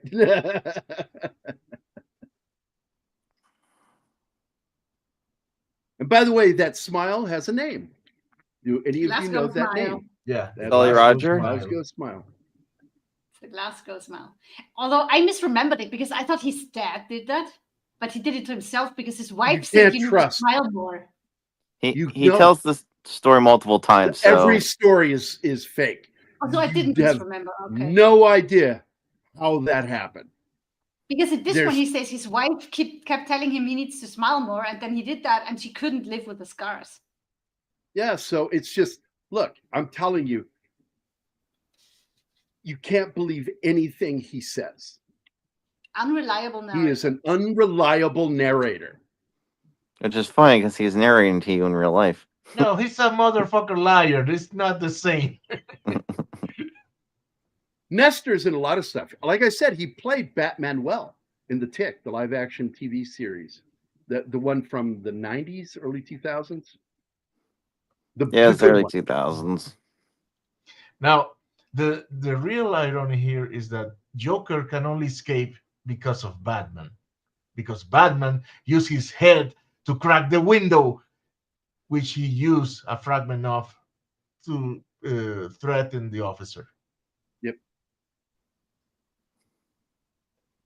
If Batman hadn't lost his cool, He is an agent of chaos, as he calls himself. But don't kid yourself, he has a plan. And he's been working on it long before he ever met these people. And he gives them the right addresses, but he gives them the wrong people. Yep. Unreliable. And he should have suspected that. It's kind of stupid for him not to suspect he might do that. man, I love that actor. Oh, I the cannot two-time cop. Keith. I cannot pronounce his last name. I don't know how it is, but I've been following him since his days on The Equalizer. Well, Anima will know how to pronounce this, and I will put it in a private chat. She knows how to say this. Here you go, I'm Anima. looking for him. It's right there. I just put it. Oh, that's His first name is Keith, and that's his last name. Well, this is probably Gary's favorite scene in the movie. Sharabrashka is how I think it's going to be pronounced. Sharabrashka. Sharabaika. I don't know. Thank you. I was close. I don't see that one. That word. Yeah. The And S and Z Sharabaika. are usually Sound. I've heard that one That's- before. That I played in a band with a Russian. This is Gary's scene because it's the death of Rachel, and she's no longer in the movie. Yes. Oh yeah. Yeah. Winning. Tiger's blood. We cheered. No, we didn't. Now I'm going to tell you right now, as a paramedic, I'm telling you right now, if a guy had a mobile phone with wires under his skin, I would not sit there looking at it. I'd be fucking moving back quickly. Fuck yeah. Never having seen this movie when I was a paramedic, I would have fucking gotten the fuck away from him quickly. Only And look one for reason cover. for having a phone under his skin. Yeah, there's no reason other than It being a as trigger a for a bomb. bomb. Yeah. An improvised bomb. It's my own damn fault. Oh, yeah. Now, in real life, they would have shot him. Yep. Just letting you know. No, Well, I mean- this wouldn't have happened. No negotiating. He would have shot him. Well, given how dangerous he's considered, wouldn't they have immediately locked him back up with handcuffs and a bunch of other shit so he couldn't do something like this? Yeah. Look, they would not let him fucking make that call. He wouldn't throw him his fucking phone. He would have just shot him because his head's way the fuck out there. You can't miss at like under 10 feet. Come on. Yeah, well, his head's like that probably just because of blocking. No, it's because it's Reasons. dumb. It's just a dumb scene. It's always like, look, I get it. It's fucking dumb. Yep. Like, you should be happy. I just took care of the most annoying character in this entire movie. Why are you upset, Batman? And this is so fucking goofy. I didn't get to tell you before. My answer is yes. I'm like, oh, Jesus Christ. Fucking melodrama. Well, that's how you know she's going to die. Oh, yeah. Making future yeah. plans. Bad idea. You don't do that. The And only we know thing he's missed. not going to die. We know he's not going to die because he's Two-Face. Two-Face. Clearly, we know she's going to fucking die. I didn't know that he's Two-Face. You guys are such Well- know-it-alls just because you read some comics. It's unbearable. No, they told us during the That's promotion. That's part of the Yeah. marketing of the bloody movie. When he's fucking Harvey Dent Two-Face.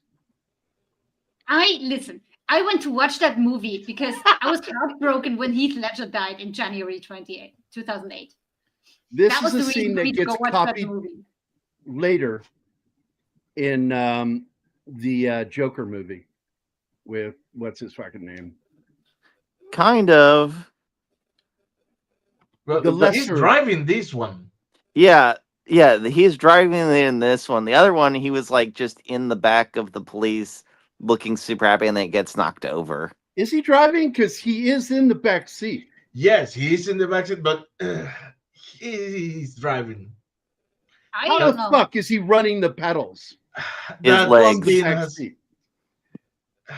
that I don't scene think has somebody else bothered is- me for years. Somebody else is driving. No, Definitely. he is He's not driving. Rewatch the He is movie. not driving. He is He's- not he's- driving. He's handing Let's the keep steering going. wheel. God damn. This it. is how much chance there is that he's driving. I'm with Gary. Yeah. Doesn't make sense for him to be driving. Lounge shoes, read by nature. That's how he's driving. I do like that shot. That was a poster on my wall. I love that imagery.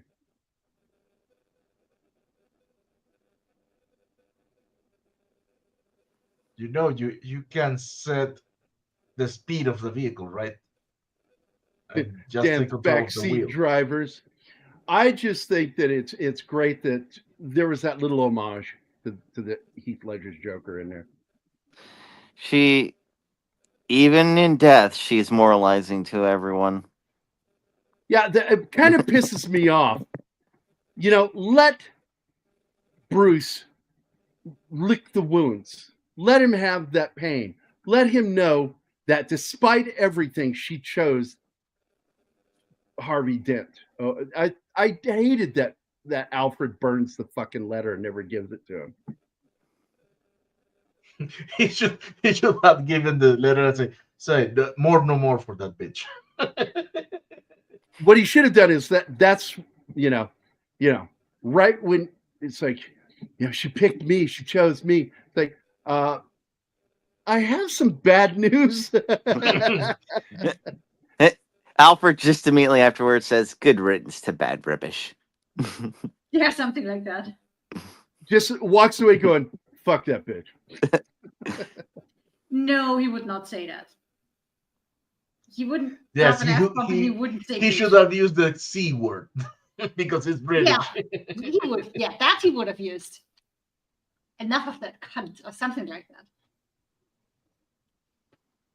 Now the bandages on this made sense, but they the thing that's really weird here, and if you look it up, it gives you no idea of how much time went by. And I'm sitting there as I look at Two-Face. Once again, they're going for real world stuff in this world that he built, and it's like there's no fucking way he would have meat exposed. I've just really been bothered by that, and he's cuffed, and he's cuffed to the bed to keep him from ripping his face or some shit. And it's like, why are the bandages not on him anymore? I never understood that, and I think they should have had him rip. He should have ripped it off. What made no sense to me was that when you see him, like 2 scenes later, he has this hole in his cheek, and you see sinews and everything. And then there's still this burnt skin tissue that's black and red underneath, and it makes no sense because either he's healed up. The sepsis alone. The hole is The dead, sepsis. or He should be or dead. it's still going, but either. No, that's not. That is burnt skin still on there. It's like half a fresh burn wound and half healed up, and just a hole in his cheek. It's weird. Yeah, it doesn't matter which branch you're in. That is a tradition for the senior NCOs who trained the officer candidates to get a chance to give the first salute to the freshly graduated officers. And it is the tradition is We saw that when that a gentleman. officer gives a silver dollar, and then they place it in their belt, and it's just really cool. Wouldn't, I don't know, there be like some kind of cast on him so he can't just easily rip it off? Well, He's he was out of the handcuffed. hospital in the next shot. They had him handcuffed in Afterwards. the bed, and the only reason to have him handcuffed is to keep his hands away from his face, and yet they put the bandage isn't on his face anymore, so it made no sense. He should have been the one to rip the bandages off. To have him laying there with raw meat exposed and handcuffed is fucking goofy. I mean, it's absolutely Minnie Mouse fucking goofy. Well, you don't understand. They knew Joker was going to visit him, and they need him to restrain him. It was dumb. Yeah. It's just dumb. There's so many little dumb things. Still, I enjoy the film. I know where it's dumb. That was another improvised scene, by the way. When the Joker visits him in the hospital room, Heath Ledger was in character and just walking around mumbling to himself, and the other dude, I forgot his name, was just lying in bed waiting for the action to happen. And then when he finally approached him, he had to react. Nothing was planned about that. Like when he raises his hand. Oh, another good line, but it already happened, is when Maroni says, Batman, friends? Have you met this guy? I do like the detail that you can just see that the banker guy's on the big pile of money, meaning he's just going to burn to death. And there you got it. You have it. The kid I'm from... only burning my half, yeah.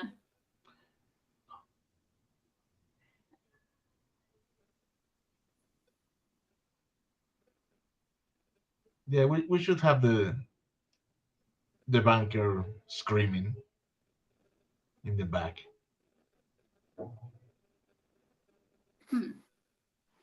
Yeah, there's a lot of things because of course, it's because it's a PG-13 movie. They can only really imply the terrible things happening instead of actually show any of them.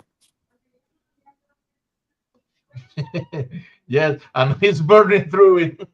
Yeah, that's right.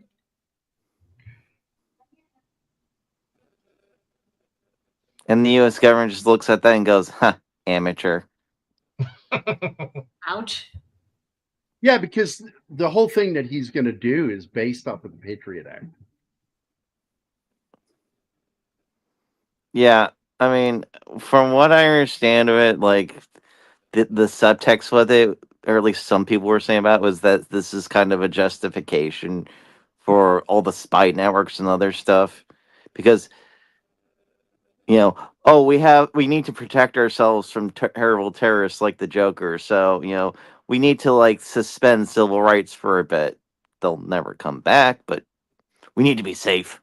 Yeah, when you hear that, you immediately know that is something that's been trampled. But the good thing is we've got people fighting against the Patriot Act. It's got to go away. I didn't like it when they fucking did it. I don't think it will. Because no, it can. Ben Franklin, said, you want liberty or do you want safety? Okay, are we talking politics or Batman here? History is what we're talking about. These were the politics that were in the movie. They are. It's in there on purpose. Yeah, it's not like we ran off on a tangent, Anima. It's in the movie. No, you never did it intentionally. That whole thing represents the Patriot Act. Which is this guy. Now she's hot. It's the teeth that got me. I mean, see, this is a very progressive movie. It turns out the Joker's transgender. No, he's a cross-dresser. I know that was the joke. Well, that's where they do this gray line. It's like, well, trans and transvestite are the same word. No, it's not. Transsexual and transvestite are two completely different words.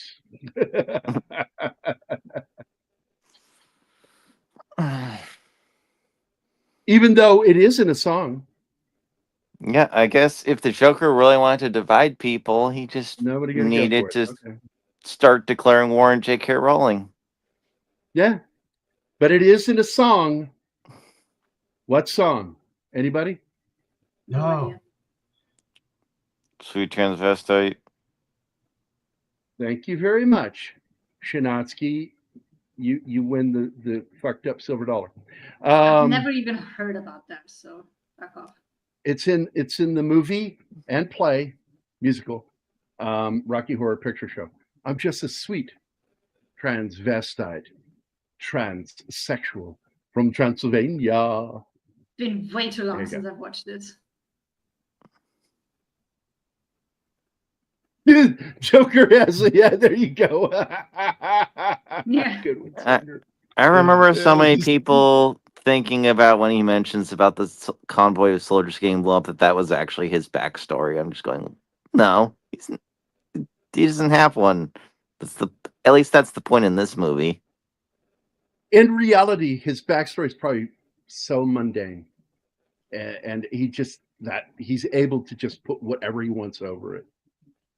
Yeah, I do like this, but at the same time, I really fucking wish they had allowed him to rip the bandages off, because it's stupid that he's laying there without the bandages. It's just dumb. I am glad that they went for CGI though and not prosthetics, because they needed to show that parts of his face have been burnt off, so they couldn't add on stuff. So they had to go for CG, and I think it looks good. Whoa! All right. Yeah, there you go. Good. It has nothing to do with what they think it is. It has to do with the transmission. There you go. Yeah, but this was not a goof. That comment is not on YouTube. Oh, well, there you go. Imagine that. Just gonna let you know, 11 Alpha, YouTube is the one that blocked that, not us. So that whole scene there, got to go back. It's said that he,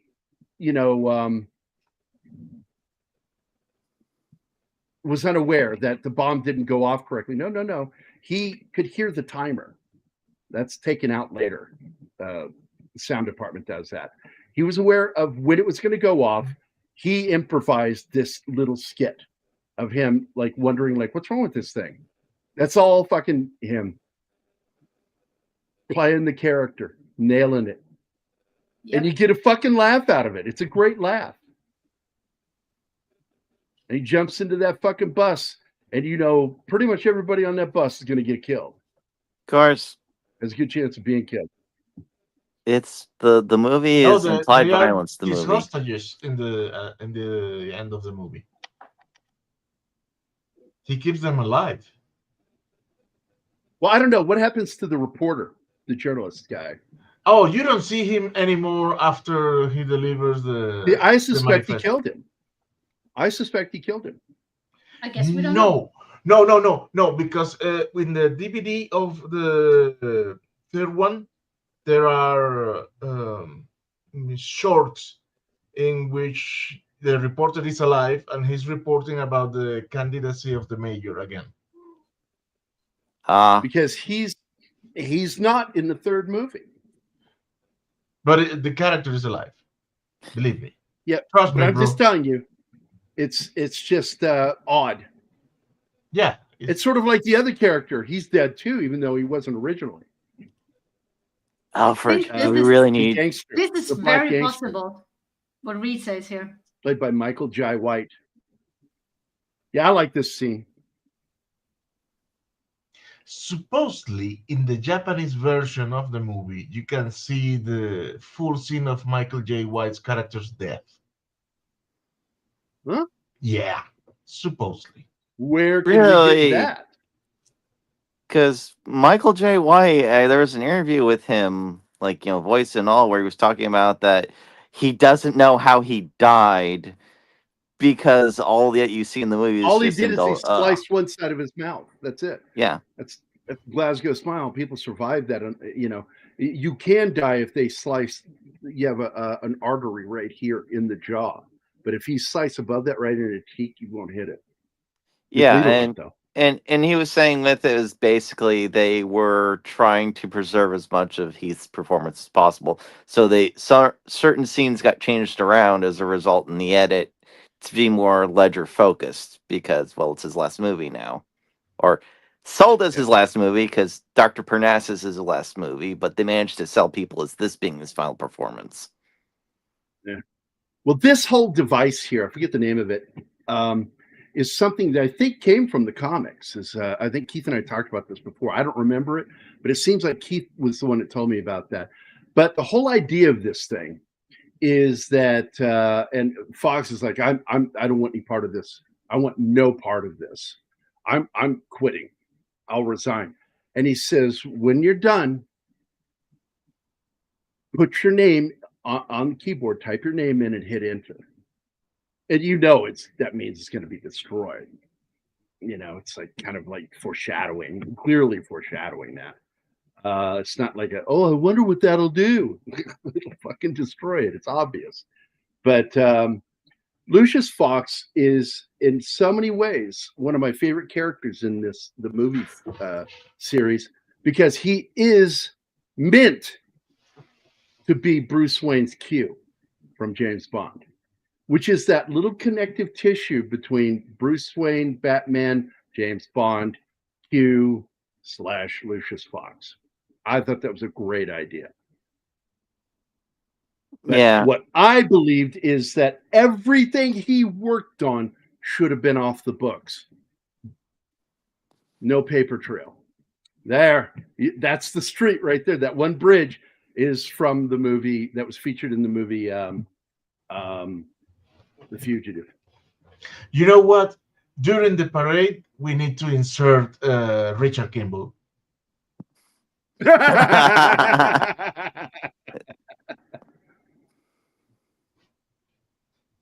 Oh my God, we need to take Richard Kimball saying, I didn't kill my wife, and then cut to Bruce Wayne saying, or Batman saying something. You got to find a clip of Batman saying something like, I don't care. Did Batman ever say anything like that? Oh my God, it'll be the fugitive Batman. I'm not the one wearing hockey pants. Yeah. It's too far away. He's got to be standing, like looking in the camera. It's too far away, looking away and getting in a car. God, that just looks like mold. They would have debrided that. I'm just telling you, from a medical point of view, all of that dark shit would have been debrided off his face. That's my problem. That is part of what the wet to dry dressings are for, is to get the dead tissue away so healthy tissue can survive, and then see what's going, if any skin is growing, or if we need to grab some skin from your ass and put it on your face. So somebody would it call would you. be ass face. Yeah, it wouldn't be Two-Face anymore. It would be ass face. Look at the hole in his cheek. That seems to be healed, and the rest is still like fresh burn wound. It makes no sense. So, Preacher, Nobody basically. is going to say anything about the eye. Yeah, that too. Yeah, the fucking eye not blinking anymore. It's like fucking dried out now. But what? The eye would be gone. Burns this stage, the eye wouldn't have survived. Yes. So it would have been an That eye artificial should not eye be that they there. put in. Witness survived it. I'm sorry. That's a plastic eye they put in there.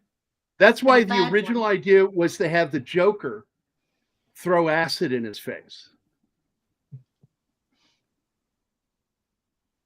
Oh my God. Well, what they had planned originally would have made 2 movies instead of 1. They had so many ideas that they had to tone it down. Oh God, yeah. Did the climax of this movie, but just intercut to Ferris Bueller singing Dankeschön. Which is actually Wayne Newton.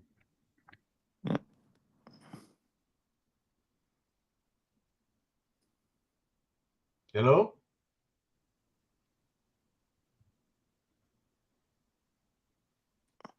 Is he playing us or did he freeze? Hello? He's playing. No, he's frozen. Yeah, I think this is real. Can you hear us, Gary? I just thought he was naturally stupid. Oh, he is. Well, He two also things has a can bad be true at the connection same time. sometimes. Yeah. It's like, hey, the world's longest, hey, Yeah. Breathe, man, breathe. Gary. Gary's new avatar. Could be. Somebody take a screenshot. You got a long case of being derpy. I mean, we can just look at replay. Oh. Yep. What's his connection? Don't worry. I just captured that. Good, Martin. Thank you. Gordon, I have the Joker's location. I also have everyone's bathroom. Lucius, is there a reason why so many bathrooms? It's kind of creepy. There is no With these bathroom. bathrooms. Jesus Christ. Being weird. I'm just making a joke because most mass surveillance people, I think, are perverts by nature. So, Okay. yep. Also, why is there an island? Why is Jeffrey Epstein there? Mr. Wayne, we need to cut off now.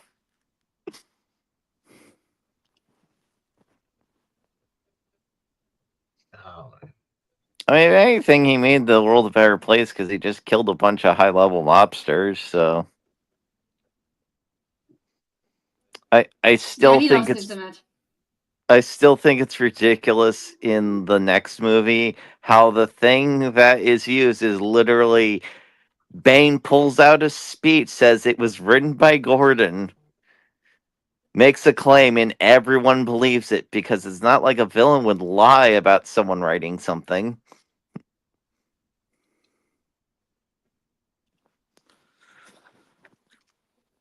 What was it? Wasn't it like Michael Clark Duncan, the actor that grabs the detonator and tosses it? No, that's not Michael Clark Duncan. Or Oh, Shen? Shen? Yeah? Oh, you broke up there for a minute. Oh man. Tiny Lister. message. Yes, Ki- that's his name. Message from Gary. Kick him if he's still in the studio. I just thought I'm you'd texting with kick him. him No, he's anyways. not. He's not in the studio.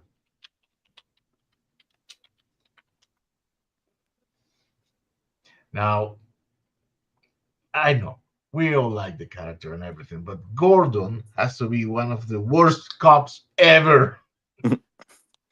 I mean, working with a vigilante and not even being secretive about it, yeah. You know, and his policial procedure is shit.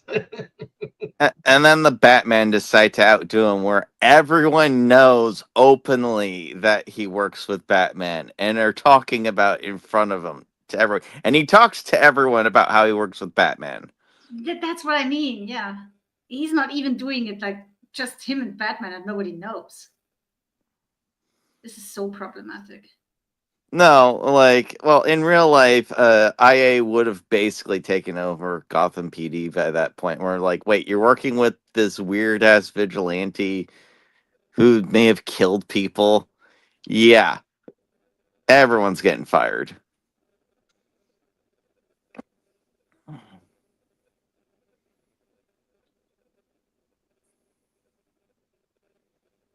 I don't know. It does feel like this is a precursor. Like, Zack Snyder saw him taking out the SWAT and went, you know what I'm gonna do? I'm gonna make my Batman bulletproof, so he doesn't have to. He can be more badass than yours.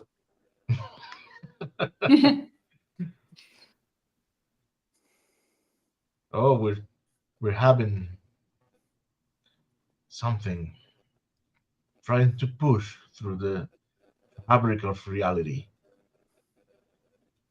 And it's our fearless leader. Boom. All right, I'm on my phone. Let's go ahead and wrap this up, I guess. Oh, it's not over yet. Okay.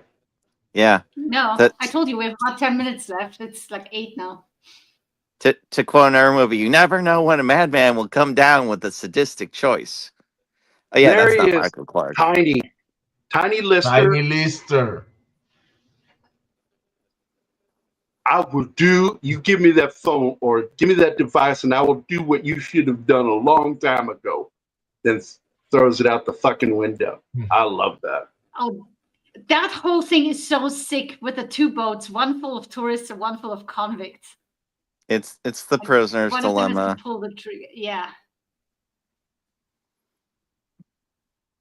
Because it's basically people are either inherently good or inherently dog eat dog. Of course, if you read into game theory, there's multiple strategies, and actually the best strategy is cooperate till the person betrays. So basically treat the person how they're treating you in the previous game. But then be willing to cooperate again. That's the God, best that strategy. avatar's creepy, Gary.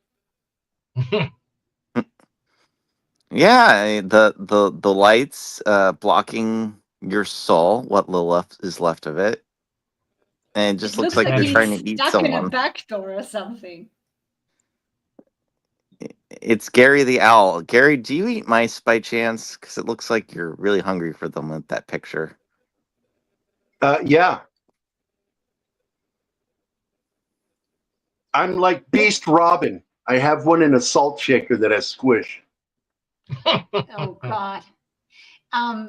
One more thing about Heath Ledger playing the Joker. He wanted to do his own makeup, so they had him try that, and it really worked because he had makeup on his fingers and on his hands all the time, and it was all smeared across his face. So I think that's just another good idea of let him do his thing. They gave him a lot of freedom with his character, and it worked. It perfectly worked. Well, part of the smart marketing they did is you never really got to see a clear picture of what he looked like. You got an idea. But actually, you do. You do in the parade because he is one of the quote-unquote policemen. For a brief moment, you see his face without makeup on. No, I'm talking about the Joker makeup.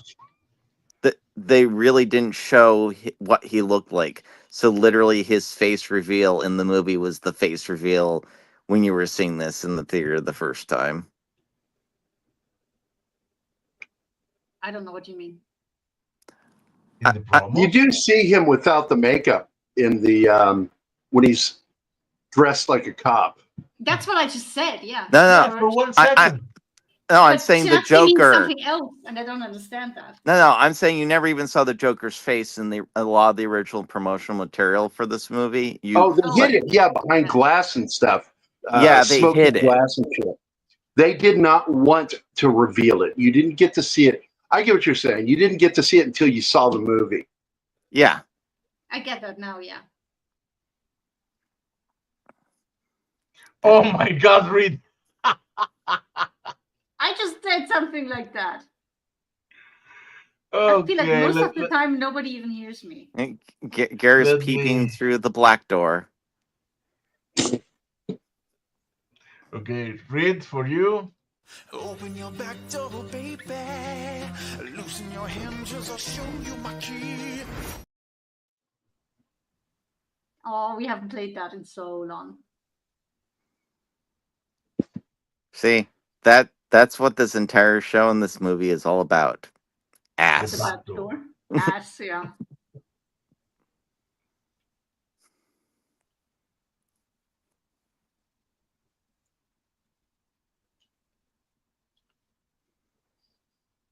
Yeah. Yeah, when you say something like that, Reed, the first thing that pops into my head is an image of that eyeball that pops open on Bruce Campbell's shoulder in Ash versus the Evil Dead Army of Darkness. I'm sorry, Ash versus the Army of Darkness. Just imagine that eyeball popping out on another spot on your body. Oh God! Now I'm wanting Dent to say Sally Forth. Why? Sally Forth. Why are you giving me images like that before I'm going to bed, Gary? Why? Just why? So I'm not giving you images. Your imagination is. You know I have a very vivid imagination. Why are you doing this? Gary is a monster. That's why he's doing it. Yeah.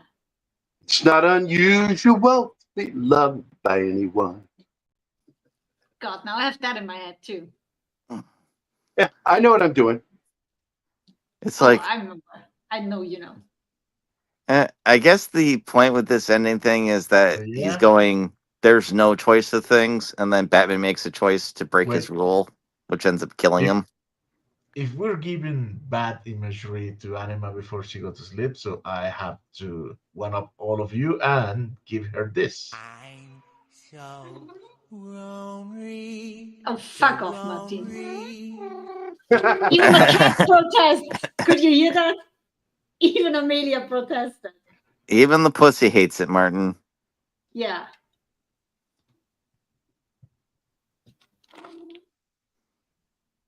How can you hate that movie? I can't. I can't It's wrap my good. mind Is around is my echo really bad? Because let me go see if I No. can do anything. No. No, you sound fine. You sound fine. Because Reed's saying I have an echo. He's fucking with you. He's having the echo. Yeah. You just Yeah, sound it's- different because you're on a different mic, but that's because you're on a phone. There's no echo. I just turned it off and turned it back on for echo cancellation. So hopefully it's better. It's like, you know what? Just say I'm a killer. You know, I'll take the heat. It's like, what? You really don't have to. Yeah, I need to be like taking the sins on it. Like, no, I mean, we can just go. You know, someone else killed him. It's like, no, I have to do this, Gordon. Yeah. Oh, I shit. like that line, by the way. You either die a hero or you live long enough to become a villain. Yeah, it's very on the nose for basically his entire character trajectory.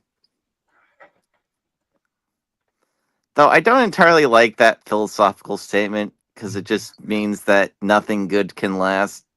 Mm. Yeah, but being as powerful as Batman is can totally corrupt you. So only very few people will be able to withstand this. Power corrupt. You need to be very strong to not fall. Here's the thing, though. If there is no power, there can be no justice because no one can enact it. Well, what you're talking about is authority. Yeah, authority You is a form give of power. you give people authority. You got to be careful with power because you should never give your government the power over you. That's the problem we have in this country right now. But anyway, I can't see you guys anymore because it won't let me out of the settings. Oh, that's Damn. sweet.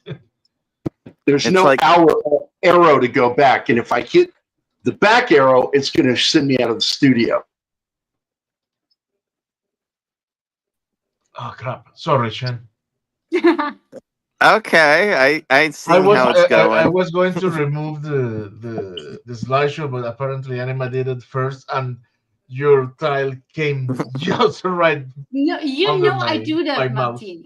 As soon as we don't need it anymore, kick it from the studio. Yeah, but when you kick it, Shinotsky's style got shifted, and I removed him. I'm saying you don't need to do that. I'm taking care of that. Put my banner up. You've earned it. Nah. That's only when you're from speaking from the chat. Anyway, It has its- Gary, it has the its slideshow place is and over. its You time. can wrap it up. Yeah, if it's over, let's go ahead and wrap it up.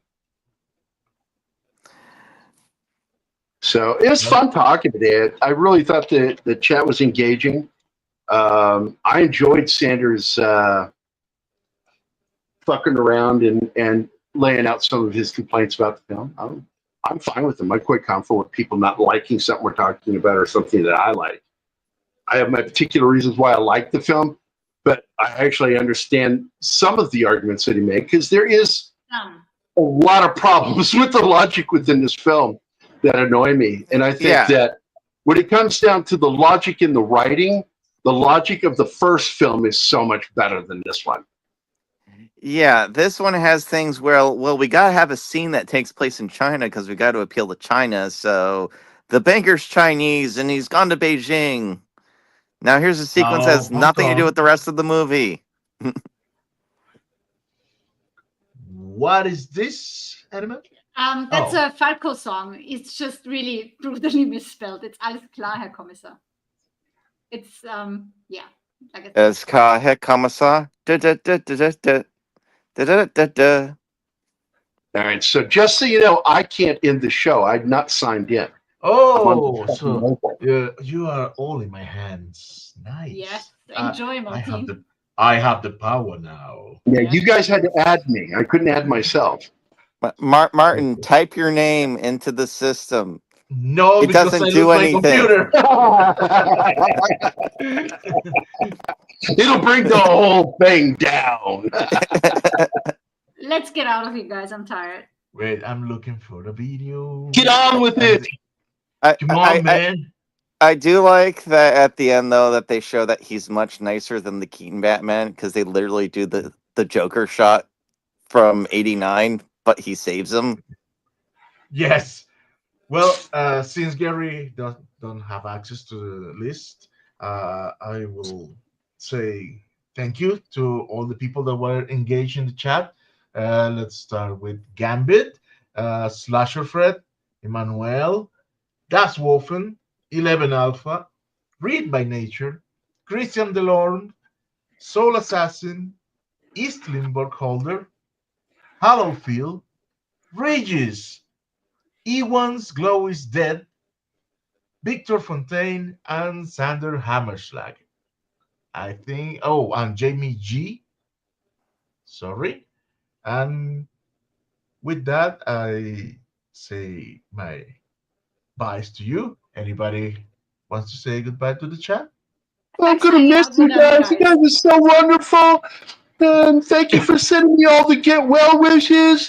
And Sander, fuck you, man. Fuck you. I love you, Sander. We love all of you. Okay. I know, I just have Sander. Okay. Yeah, you And guys are with great. that- We have the best. We have the best chat, man.